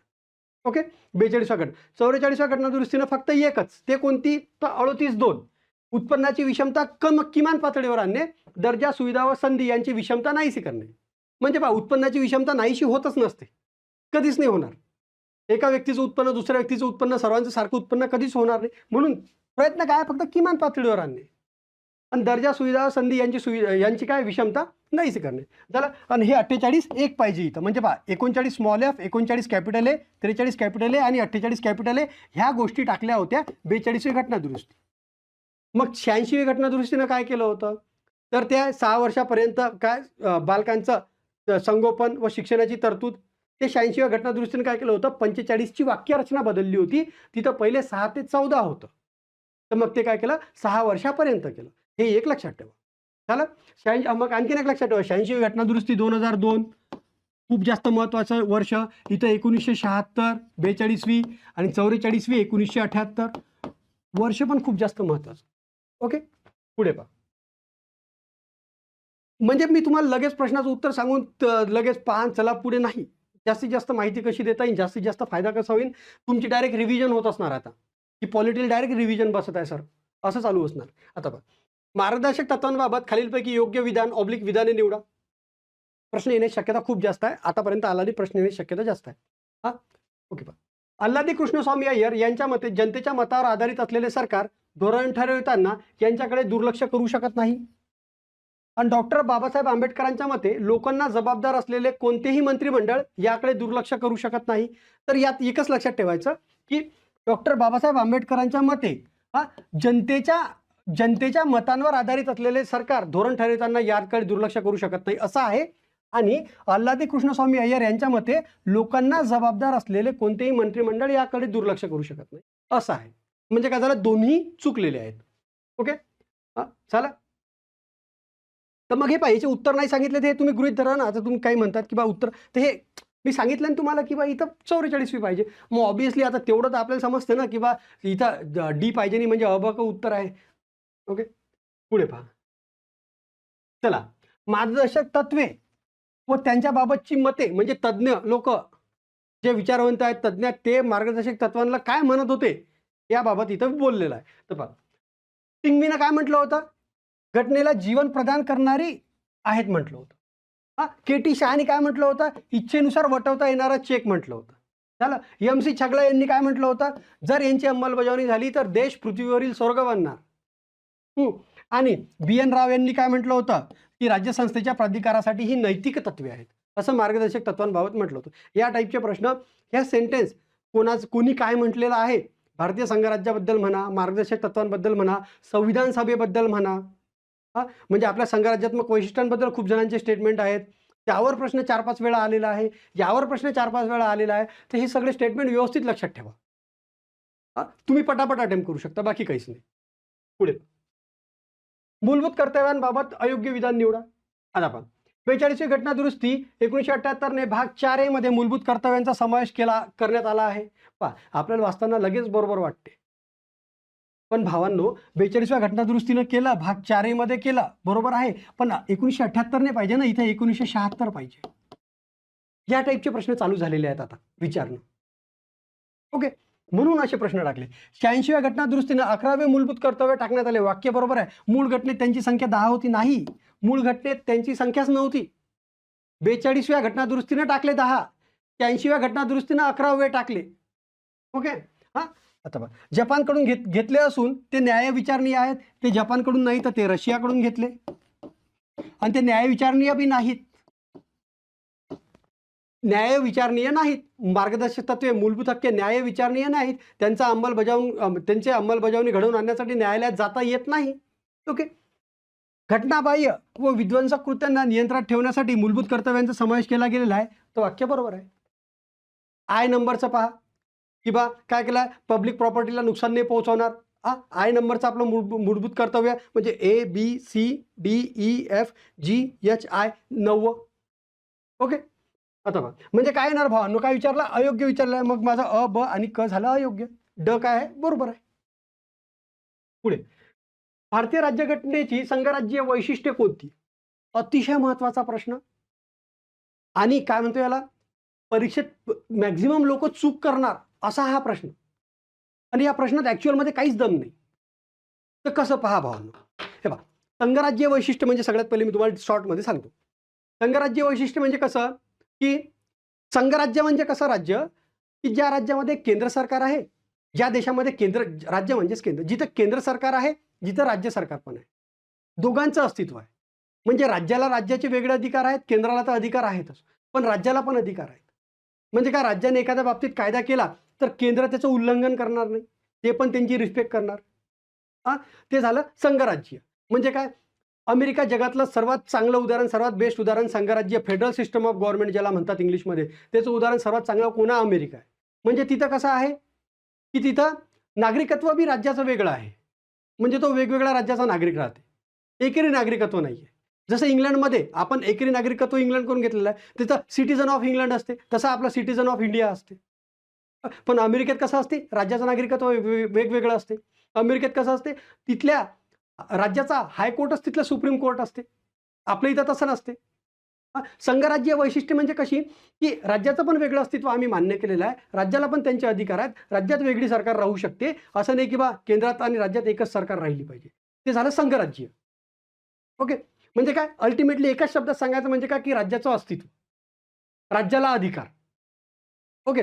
तर पहा, तर ह्या संघराज्य वैशिष्ट्ये कोणती आहेत? तर आपली पहा, की घटना सर्वोच्च आहे आपल्या इथं. हे आपलं संघराज्य. घटना सर्वोच्च. न्यायव्यवस्था कशी आहे आपली? स्वतंत्र आहे. टाटर घटना आहे. टाटर घटना आहे म्हणजे घटनेत सहज लगेच बदल करता येत नाही. लिखित घटना आहे. लिखित घटना म्हणजे कसं दिलेलं आहे 246 मध्ये, अनुच्छेद 246 मध्ये केंद्र सूची, समवर्ती सूची, राज्य सूची, की राज्याचे अधिकार नेमके कोणते आहेत लिहिलेलं आहे. ते झाली लिखित घटना. म्हणून ते झालं आपलं संघराज्य वैशिष्ट्य. द्विगृही संसद आहे. म्हणजे लोकसभा तर आहेच, पण राज्याचं प्रतिनिधित्व करायसाठी राज्यसभा पण आहे. म्हणजे काय? द्विगृही संसद. दुहेरी शासन व्यवस्था. आणि अधिकारांची विभागणी, तेच आर्टिकल 246 अधिकारांची विभागणी केलेली आहे. तर हे झाली भावांनो 7 संघराज्य वैशिष्ट्ये. हे 7च्या 7 तुम्ही व्यवस्थित ठेवा. याच्या व्यतिरिक्त काही पण आलं तर ते एकात्मक वैशिष्ट्य झालं. म्हणजे आता टाकलं ऑल इंडिया सर्व्हिस किंवा राज्यपाल हे पद, मग हे एकात्मक मध्ये गेले. म्हणजे प्रश्न काय देतील, की यातले 2 टाकतील किंवा यातले 3 टाकतील आणि 1-2 काय करतील, एकात्मकचे टाकतील आणि मग विचारतील खालीलपैकी कोणते संघराज्य वैशिष्ट्य आहेत. तर मग मी म्हणून या प्रश्नाचं ऑब्जेक्टिव्ह काय होतं, की तुम्हाला संघराज्य वैशिष्ट्य एकाच ठिकाणी उपलब्ध करून द्यायची, की भावांनो हे एवढे संघराज्य वैशिष्ट्य आहेत, एवढे तुम्ही लक्षात ठेवा बस. आणि तुम्ही बिनधास्त 100% प्रश्न मारा, अटेम्प्ट करा, तुमचा प्रश्न बरोबर येणार. म्हणून एकाच ठिकाणी लिहून टाकले. की काय कोणते? हे पहा, घटना सर्वोच्च, न्यायव्यवस्था स्वातंत्र्य. हे पहा, घटना सर्वोच्च, न्यायव्यवस्था स्वातंत्र्य, टाटर घटना, लिखित घटना, द्विगृही संसद, दुहेरी शासन व्यवस्था आणि अधिकारांची विभागणी. झाले 7. हे 7च्या 7 व्यवस्थित लक्षात ठेवा. म्हणजे आता सांगितलं ऑल इंडिया सर्व्हिस. आता त्याचं प्रशिक्षण, भरती सगळं काय होणार? केंद्र करणार आणि तो व्यक्ती राज्यात पाठवणार. म्हणजे काय? संघराज्य वैशिष्ट्याचं म्हणजे काय? संघराज्य तत्वाचं उल्लंघन झालं ना. त्याच्यावर फायनल कंट्रोल कोणाचा राहणार? केंद्राचा राहणार ना. तर फायनल कंट्रोल राज्याचा पण नाही राहत ना. आता राज्यपाल हा केंद्राचा प्रतिनिधी म्हणून इथं काम करते ना. मग ते काय झालं? व्हायोलेशन ऑफ फेडरल सिस्टमचं झालं ना. फेडरल सिस्टम ऑफ गव्हर्नमेंटचं काय झालं? उल्लंघन झालं ते. तर हे झाली भावांनो संघराज्य वैशिष्ट्ये. ठीक आहे. नाही समजलं परत क्वेश्चन येणारच आहे, त्यात मी परत आणखीन रिपीट करणारच आहे. ओके. चला पुढे. घटना दुरुस्ती विधेयकाबाबत खालीलपैकी कोणते योग्य विधान आहे? आता पहा, घटना दुरुस्ती विधेयक संसदेच्या कोणत्याही गृहात म्हणजे लोकसभेत किंवा राज्यसभेत राष्ट्रपतींच्या परवानगीशिवाय मांडता येते. वाक्य बरोबर आहे. कोणत्याही सभागृहात मांडता येते, राष्ट्रपतीच्या परवानगीशिवाय मांडता येते. एखाद्या मंत्र्याला किंवा खासगी सदस्याला बी मांडता येते. प्रायव्हेट मेंबर म्हणा किंवा मंत्री म्हणा, तोही मांडू शकते. दोन्ही गृहात विशेष बहुमताने पारित होणे आवश्यक असते. वाक्य बरोबर आहे.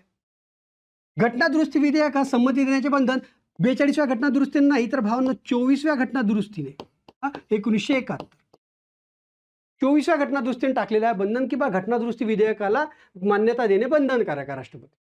ओके. आलं लक्षात? तर इथं काय पाहिजे? 24वी घटना दुरुस्ती पाहिजे. म्हणजे काय झालं? आता योग्य विधान कोणते झाले माझे? अ, ब आणि क. अ, ब आणि क. पुढे गेलो. भारताच्या नियंत्रक व महालेखापरीक्षकाबाबत योग्य विधान निवडा. आता तुम्हाला सांगितलं की नियंत्रक व महालेखापरीक्षक कुठून घेतलेला आपण? तर ब्रिटनकडून. CAG ऑफिस कुठून घेतलेलं आहे? ब्रिटनकडून. इंग्लंडकडून CAGचं office. Okay. Office of CAG. आता पुढे भारताची घटना व वित्तीय प्रशासनाशी संबंधित संसदीय कायदे उन्नत राखणे हे त्यांचे प्रमुख कार्य आहे. वाक्य काय बरोबर आहे? भारतीय घटना व वित्तीय प्रशासनाशी म्हणजे संबंधित संसदीय कायदे उन्नत राखणे हे CAGचं सर्वात महत्त्वाचं काम आहे. त्यांच्या निवडीसाठी आवश्यक पात्रता व पदावधी घटनेत दिलेला नाही. तेच महत्त्वाचं. CAGच्या निवडीसाठी कॉलेजियम नाही आहे. निवडणूक आयुक्ताच्या निवडीसाठी आत्ता कॉलेजियम आलं. म्हणजे काय? गोल्डन झिरो याला म्हणतात संविधानात. जे त्रुटी राहिलेली आहे ते एक हे, की CAGच्या निवडीसाठी काय? कॉलेजियमच नाही आहे. CAG काय करते? केलेल्या खर्चाचं काय करते? इव्हॅल्युएशन करते. म्हणजे खर्च तुम्ही करा, आणि तिचं इव्हॅल्युएशन करायसाठी तो माणूस तुम्हीच बसवा. ते नॅचरल जस्टिसच्या विरुद्ध आहे ना. हां, तर हे एक लक्षात ठेवा. काय त्यांची आवश्यक पात्रता, त्यांचा पदावधी घटनेत दिलेला नाही. 6 वर्ष 65 वर्ष सर्वोच्च न्यायालयाच्या न्यायाधीशाप्रमाणे तो आहे, पण तो घटनेत दिलेला नाही. तो वयाची 65 वर्ष किंवा 6 वर्ष जे जे आधी होईल ते. ओके. आणि सर्वोच्च न्यायालयाच्या न्यायाधीशाचा निवृत्ती वय असते 65 वर्ष. त्यांना किमान वय नसते किंवा त्यांना किमान 6, 65 किंवा 5, 65 असं काही नसते. त्यांना फक्त मॅक्झिमम म्हणजे कमाल वय असते. उच्च न्यायालयाच्या न्यायाधीशाला 62 वर्षे कमाल वय असते, किमान वय नसते त्यांना. किंवा तो 40 वर्षाचा असावा किंवा तो असं काही दिलेलं नाहीये. किंवा तो एवढ्या-एवढ्या कालावधीसाठी राहणार हे पण दिलेलं नाहीये. ओके. पुढे निवृत्तीनंतर ते केंद्र तसेच राज्य सरकारच्या नियंत्रणाखालील कोणतेही पद धारण करू शकत नाहीत. वाक्य बरोबर आहे. राष्ट्रपतींनी निर्धारित केलेले वेतन त्यांना मिळते व नियुक्तीनंतर त्यामध्ये बदल करता येत नाही. तर वाक्य एक लक्षात ठेवा की संसदेनं पाहिजे. संसदेने. म्हणजे इथं काय झालं, माझं परत अ, ब आणि क काय झालं, बरोबर आलं. आणि त्यामध्ये बदल करता येत नाही. तर त्यात एक लक्षात ठेवा, त्यामध्ये हानिकारक बदल करता येत नाही. कोणाच्याही नियुक्तीनंतर जेव्हा जेव्हा आपण असं वाचतो की त्यांच्या नियुक्तीनंतर त्यांच्या याच्यामध्ये बदल करता येत नाही, तर हानिकारक बदल करता येत नाही. पगार वाढवता येते, फक्त कमी नाही करता येत. त्याला म्हणतात हानिकारक बदल करता येत नाही. ओके. त्यात तुम्हाला सांगा, यांना समजा एक ठरलेलं वेतन आहे 3 लाख रुपये ते देतात, त्यांचं 4 लाख केलं तर त्यांना थोडीच काही त्रास आहे. तर 3 लाखाचं 2 लाख नाही करतायत. ओके. आलं लक्षात. हां. राज्यपालाबाबत अयोग्य विधान निवडा. आता पहा, मूळ घटनेत राज्यपालाच्या निवडीसाठी अप्रत्यक्ष निवडणुकीची तरतूद करण्यात आली होती. तर वाक्य काय चुकीचं आहे. मूळ घटनेत प्रत्यक्ष निवडणुकीची तरतूद करण्यात आली होती. माझं पहिलं चुकलं. राज्यपालाच्या निवडीसाठी भारताने अमेरिकन पद्धतीचा स्वीकार केला. बिलकुल नाही. अमेरिकन पद्धतीचा त्याग केला आणि कॅनडाच्या पद्धतीचा स्वीकार केला. की राज्यपाल केंद्राचा प्रतिनिधी. डायरेक्ट राज्यपालाला पाठवून द्यायचं की तुम्ही या राज्यात जा. काहीच घेणं नाही पण दुसरं. हां. गैरवर्तणूक व कार्यक्षमता या कारणास्तव त्यांना घटनेत दिलेल्या पद्धतीनुसार दूर करता येते.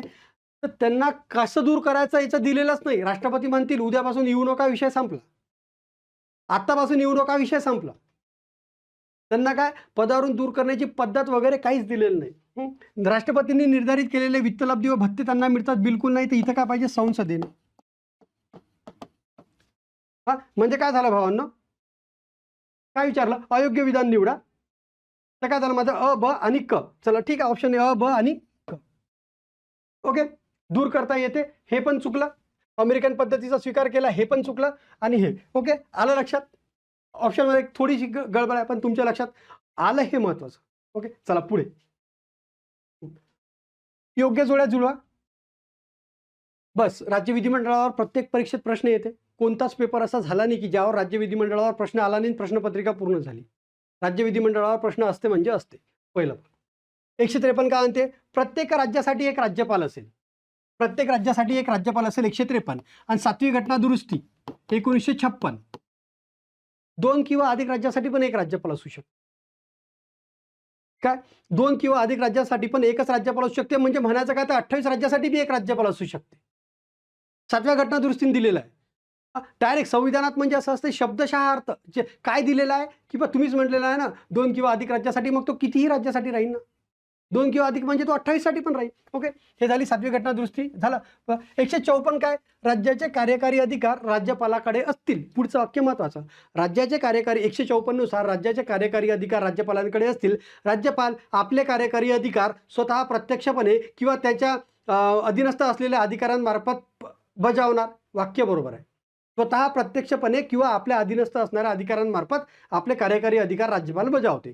झालं. पुढे 55 राज्यपालाची नेमणूक करणे. राज्यपालाची नेमणूक राष्ट्रपती करतात स्वतः सहीनिशी स्वमुद्रांकित अधिपत्राद्वारे वॉरंट जारी करून. बस एवढंच दिलेलं आहे.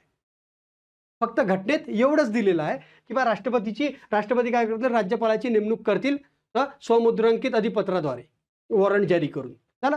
पुढे पहा 156 मध्ये काय, राज्यपालाचा पदावधी.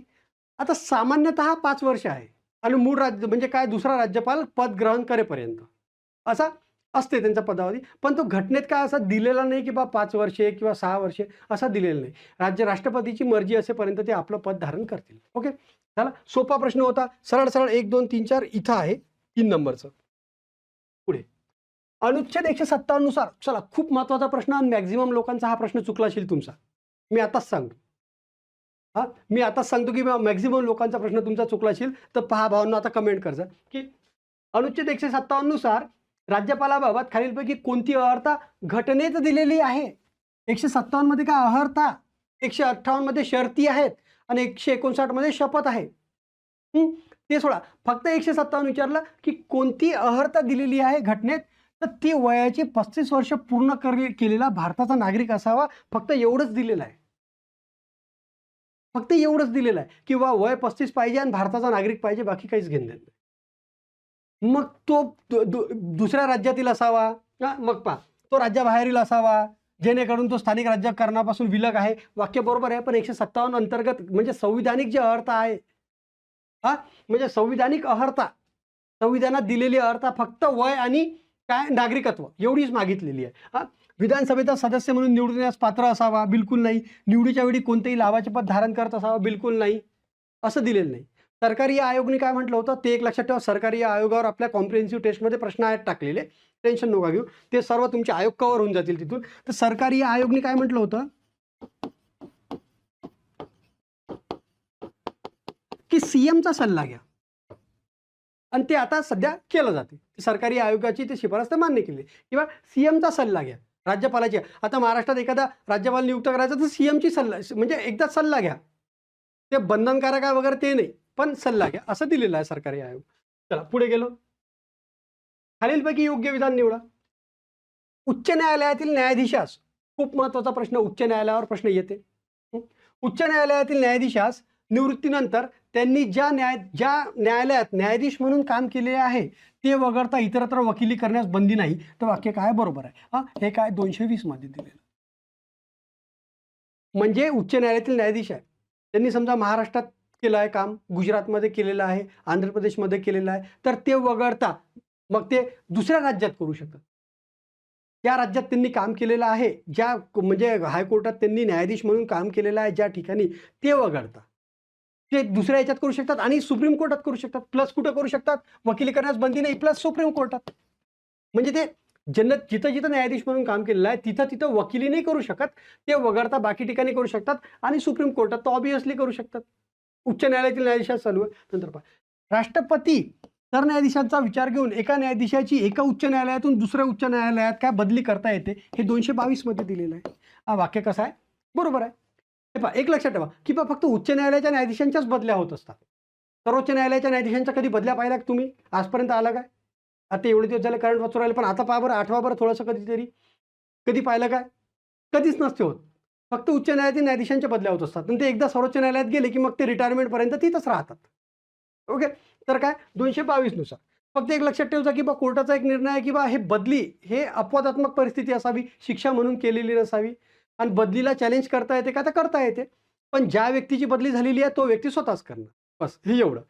हे आवर्जून लक्षात ठेवा. 220 मध्ये दिलेलं आहे किंवा निवृत्तीनंतर काय तो ज्या न्यायालयात त्यानं न्यायाधीश म्हणून काम केलं आहे ते वगळता इतरत्र करू शकते वकिली आणि सुप्रीम कोर्टात. आणि हेच की 124(7) मध्ये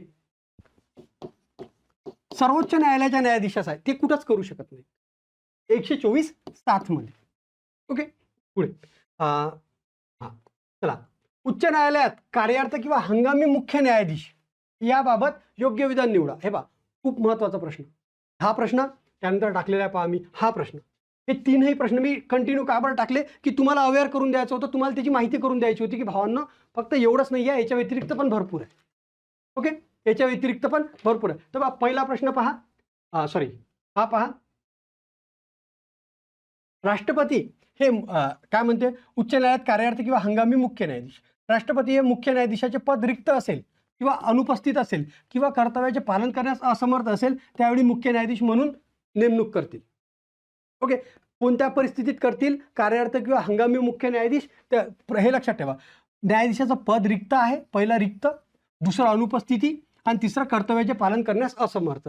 त्यावेळी काय करणार? मुख्य न्यायाधीशाची नेमणूक करतील. कोण? राष्ट्रपती. झालं. म्हणजे काय, उच्च न्यायालयात एखाद्या कार्यार्थ किंवा हंगामी, शब्द पहा, मुख्य न्यायाधीश. राष्ट्रपती उच्च न्यायालयातील ज्येष्ठतम न्यायाधीशाची मुख्य न्यायाधीश म्हणून नेमणूक करतील.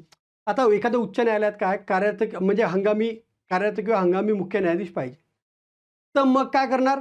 राष्ट्रपती त्याची नियुक्ती करतील, पण ज्येष्ठतम वगैरे असा शब्द नाही आहे की बा कोणत्याही करतील. तर इथं काय ज्येष्ठतम नको, कोणत्याही एका न्यायाधीशाची मुख्य न्यायाधीश म्हणून काय करतील, नियुक्ती करतील. हे झालं आपलं आन्सर. म्हणजे काय झालं, मला ब नको तर काय म्हटलं, फक्त अयोग्य, फक्त अयोग्य.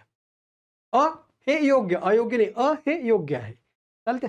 चला हे लक्षात ठेवा काय, आणि कारण लक्षात ठेवा, रिक्त, अनुपस्थिती आणि कर्तव्याचे पालन करण्यास असमर्थ या 3 कारणास्तव करतात. आणि ज्येष्ठतम वगैरे असं काही नाही आहे, कोणाचीही करू शकतात. आणि पॉलिटीमध्ये हेच प्रश्न येतात ना, ज्येष्ठतम कुठं, कनिष्ठ कुठं, सहित कुठं, व्यतिरिक्त कुठं, मात्रा कुठं, मात्र कुठं, किंवा कुठं, अधिक कुठं, याच्यावर शब्द येतात भावांनो, याच्यावरच आपले प्रश्न येतात. आता पुढचा प्रश्न पहा, हा महत्वाचा. अतिरिक्त आणि हा पुढचा येणार आहे हंगामी. हे दोन्ही प्रश्न प्रेडिक्शन बेस आहेत. यावर प्रश्न येणार आहे यावर्षी. तुम्ही हे व्यवस्थित करून चला, एकदम व्यवस्थित करा. आणि तुम्हाला हे नवीन माहीत होणार, मी तुम्हाला सांगतो 99% लोकांचंही चुकलं असणार. म्हणून काय एकदम असे गोल गोल प्रश्न टाकायचे, लगेच तुमचे सॉल्व्ह झाले पाहिजे, तुम्ही खुश झाले पाहिजे, त्यात काही मजा नाही. बरं नाही बोलायचं, खरं बोलायचं. तर पहा भावांनो कसं. उच्च न्यायालयात अतिरिक्त न्यायाधीशाबाबत योग्य विधान निवडा. राष्ट्रपती आवश्यक पात्रता धारण करणारा व्यक्तीची उच्च न्यायालयात कोणत्या कारणास्तव अतिरिक्त आहे, अतिरिक्त म्हटलं ना तर कामकाजात वाढ झाली किंवा कामकाज स्थगित आहे तेव्हा अतिरिक्त, ॲडिशनल फोर्स केव्हा बोलावतो आपण, किंवा कामकाजात वाढ झाली किंवा काम काहीतरी बाकी आहे तेव्हाच अतिरिक्त असते. आणि जो हंगामी असते की नाही, तो हंगामी केव्हा असते, किंवा एखादा न्यायाधीश गैरहजर आहे किंवा काही कारणामुळे आपले म्हणजे कर्तव्य पार पाडू शकत नाही तेव्हा हंगामी असते. आणि अतिरिक्त केव्हा येणार, की कामकाजात वाढ झाली किंवा कामकाज स्थगित आहे तेव्हाच अतिरिक्त येणार. आला अतिरिक्त तर पण पुढे पहा, त्याला पहिलं माझं वाक्य काय बरोबर आहे. अतिरिक्त न्यायाधीशाची नेमणूक ही 2 वर्षापर्यंत बरोबर आहे. किंवा वयाची 62 वर्षे नाही,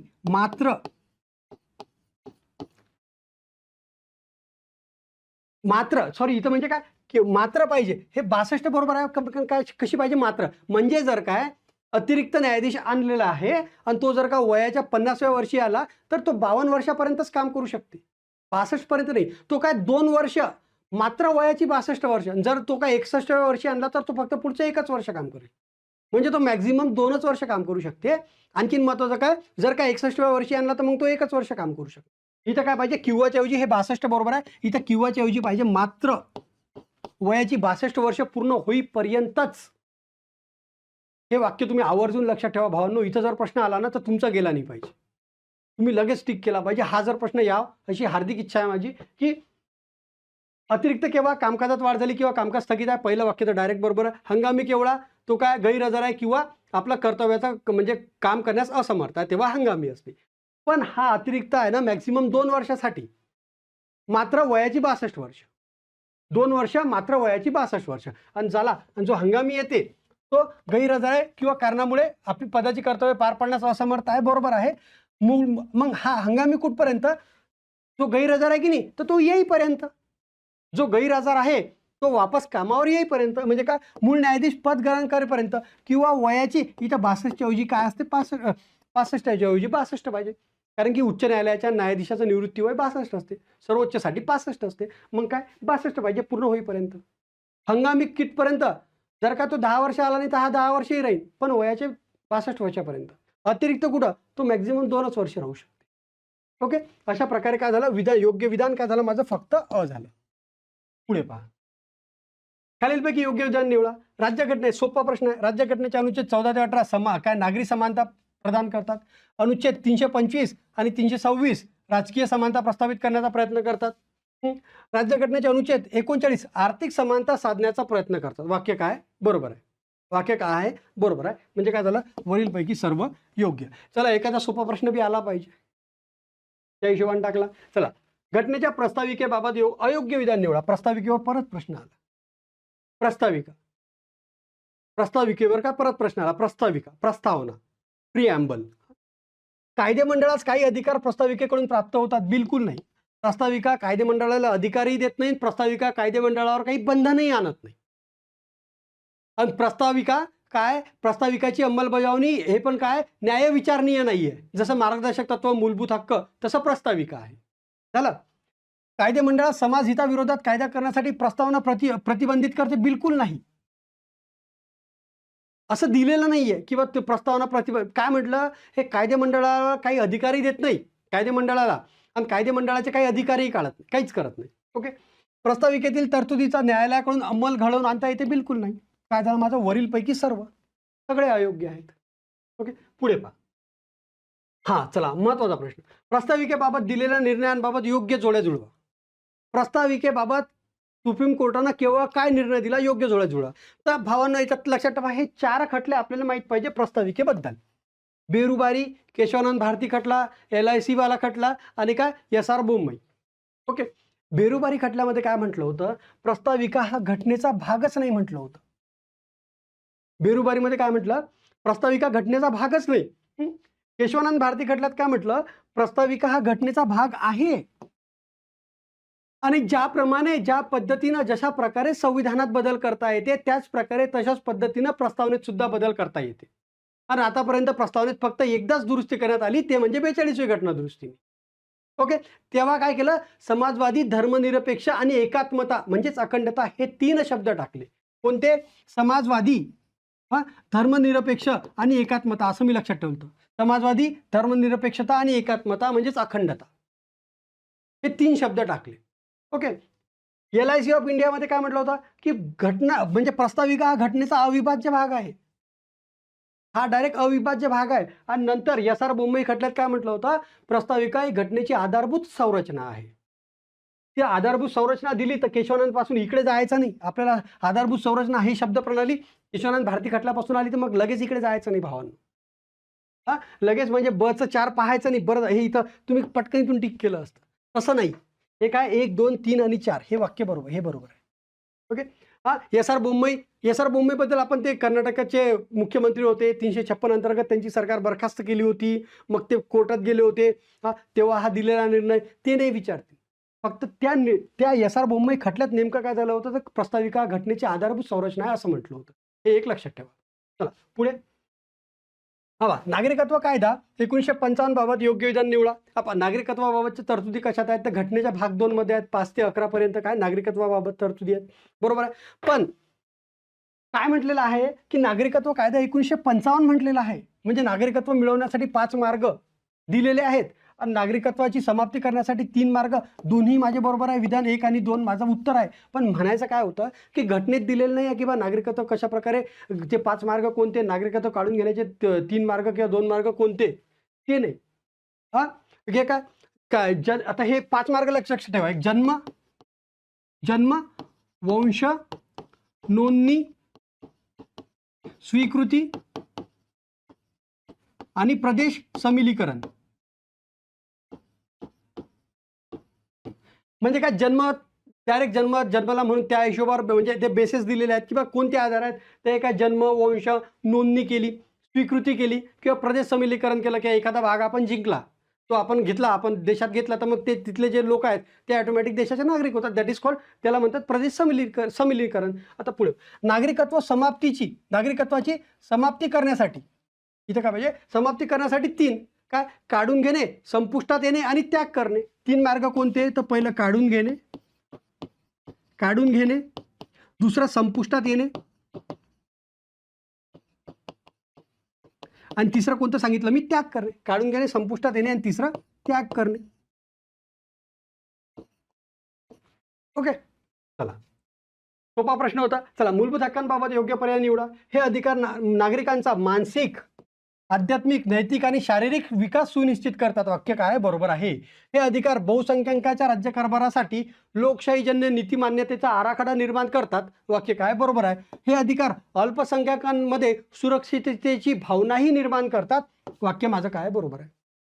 हे अधिकार देशात सामाजिक आणि आर्थिक न्याय प्रस्थापित करतात. तर नाही, हे अधिकार देशात सामाजिक नाही, तर हे अधिकार राजकीय लोकशाही प्रस्थापित करतात. राजकीय लोकशाही प्रस्थापित करण्याचा प्रयत्न करतात. सामाजिक आणि आर्थिक न्याय म्हटलं तर मग मार्गदर्शक तत्वे. मग कुठं जायचं? मार्गदर्शक तत्वांमध्ये. पुढे पहा. मूलभूत हक्कांबाबत योग्य पर्याय निवडा. हे हक्क नकारात्मक आणि सकारात्मक दोन्ही आहे. बरोबर आहे. काही हक्क नकारात्मक आहे की राज्याने असं करावं नाही, भेदभाव करू नये, हे करू नये, ते करू नये. काही गोष्ट की असं करावं, तसं करावं. तर सकारात्मकही आहेत, नकारात्मकही आहेत. हे हक्क अमर्याद असून गुणात्मक आहेत. अमर्याद बिलकुल नाही. रिझनेबल रिस्ट्रिक्शन्स आहेत. हक्क दिले पण त्याच्यावर मर्यादा पण टाकल्या. भाषण व अभिव्यक्तीचं स्वातंत्र्य दिलं, मग असं नाही की बा तुम्ही काही बोला, कोणाची मानहानी करा. एखाद्या देशासोबत आपले चांगले मैत्रीपूर्ण संबंध आहेत, त्याच्याबद्दल तुम्ही काही बोला. देशाचं सार्वभौमत्व, देशाची एकात्मता, देशाची अखंडता व्हायोलेट होणार किंवा बाधित होणार असं काही बोला नाही. ते कसे आहेत? अमर्याद नाहीत. ते अमर्याद नसून गुणात्मक आहेत. इथं असून केलं. तर झालं. हे हक्क माणसांचे नव्हे तर कायद्याचे राज्य प्रस्थापित करतात. वाक्य काय बरोबर आहे.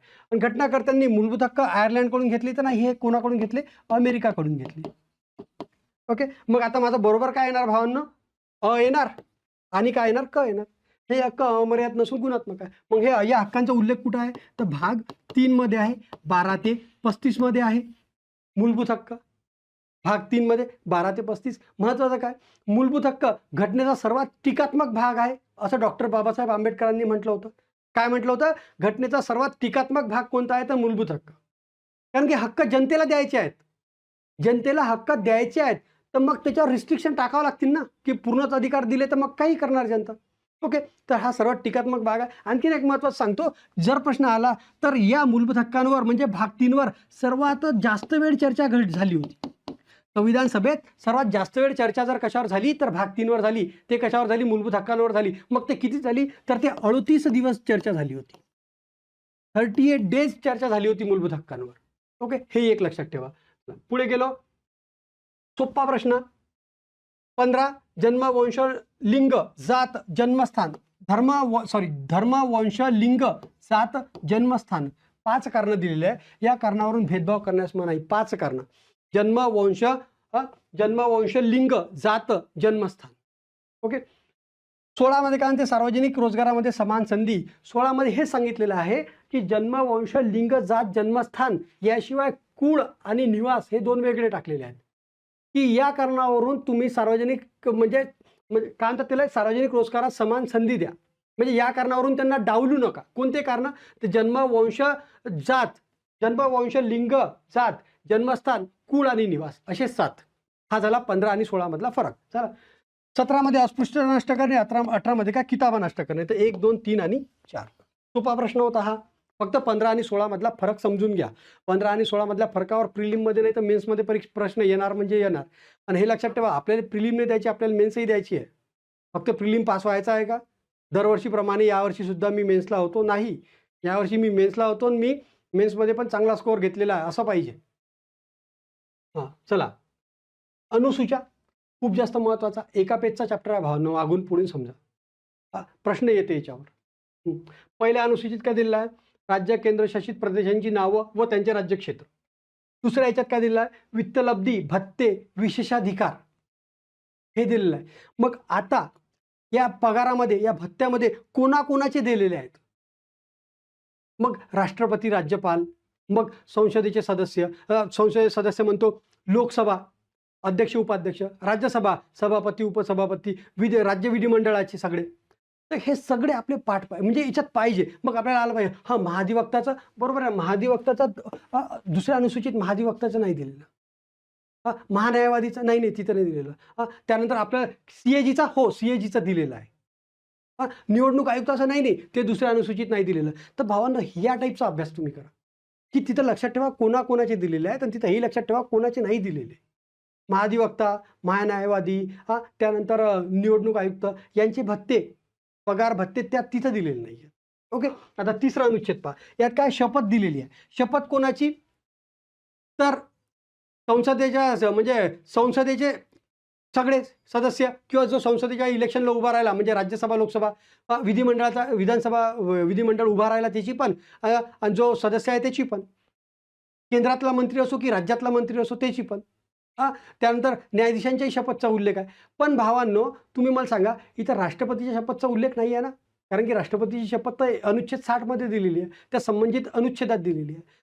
तिथं राज्यपालाची शपथ तर अनुच्छेद 159 मध्ये दिलेली आहे. तर हे लक्षात ठेवा किंवा तिसऱ्या याच्यामध्ये शपथ व प्रतिज्ञेचे नमुने आहेत. तर मग यात कोण कोण आहे आणि कोण कोण नाही? यात वित्तलब्धी भत्ते, यात कोण कोण लोकांचे वित्तलब्धी भत्ते दिलेले आहेत आणि कोणाचे नाही, हे तुम्ही व्यवस्थित करा. ओके. तरी पुढच्या टेस्टमध्ये आले की मी घेणारच, पण सांगत आहे हे तुम्ही व्यवस्थित ठेवा.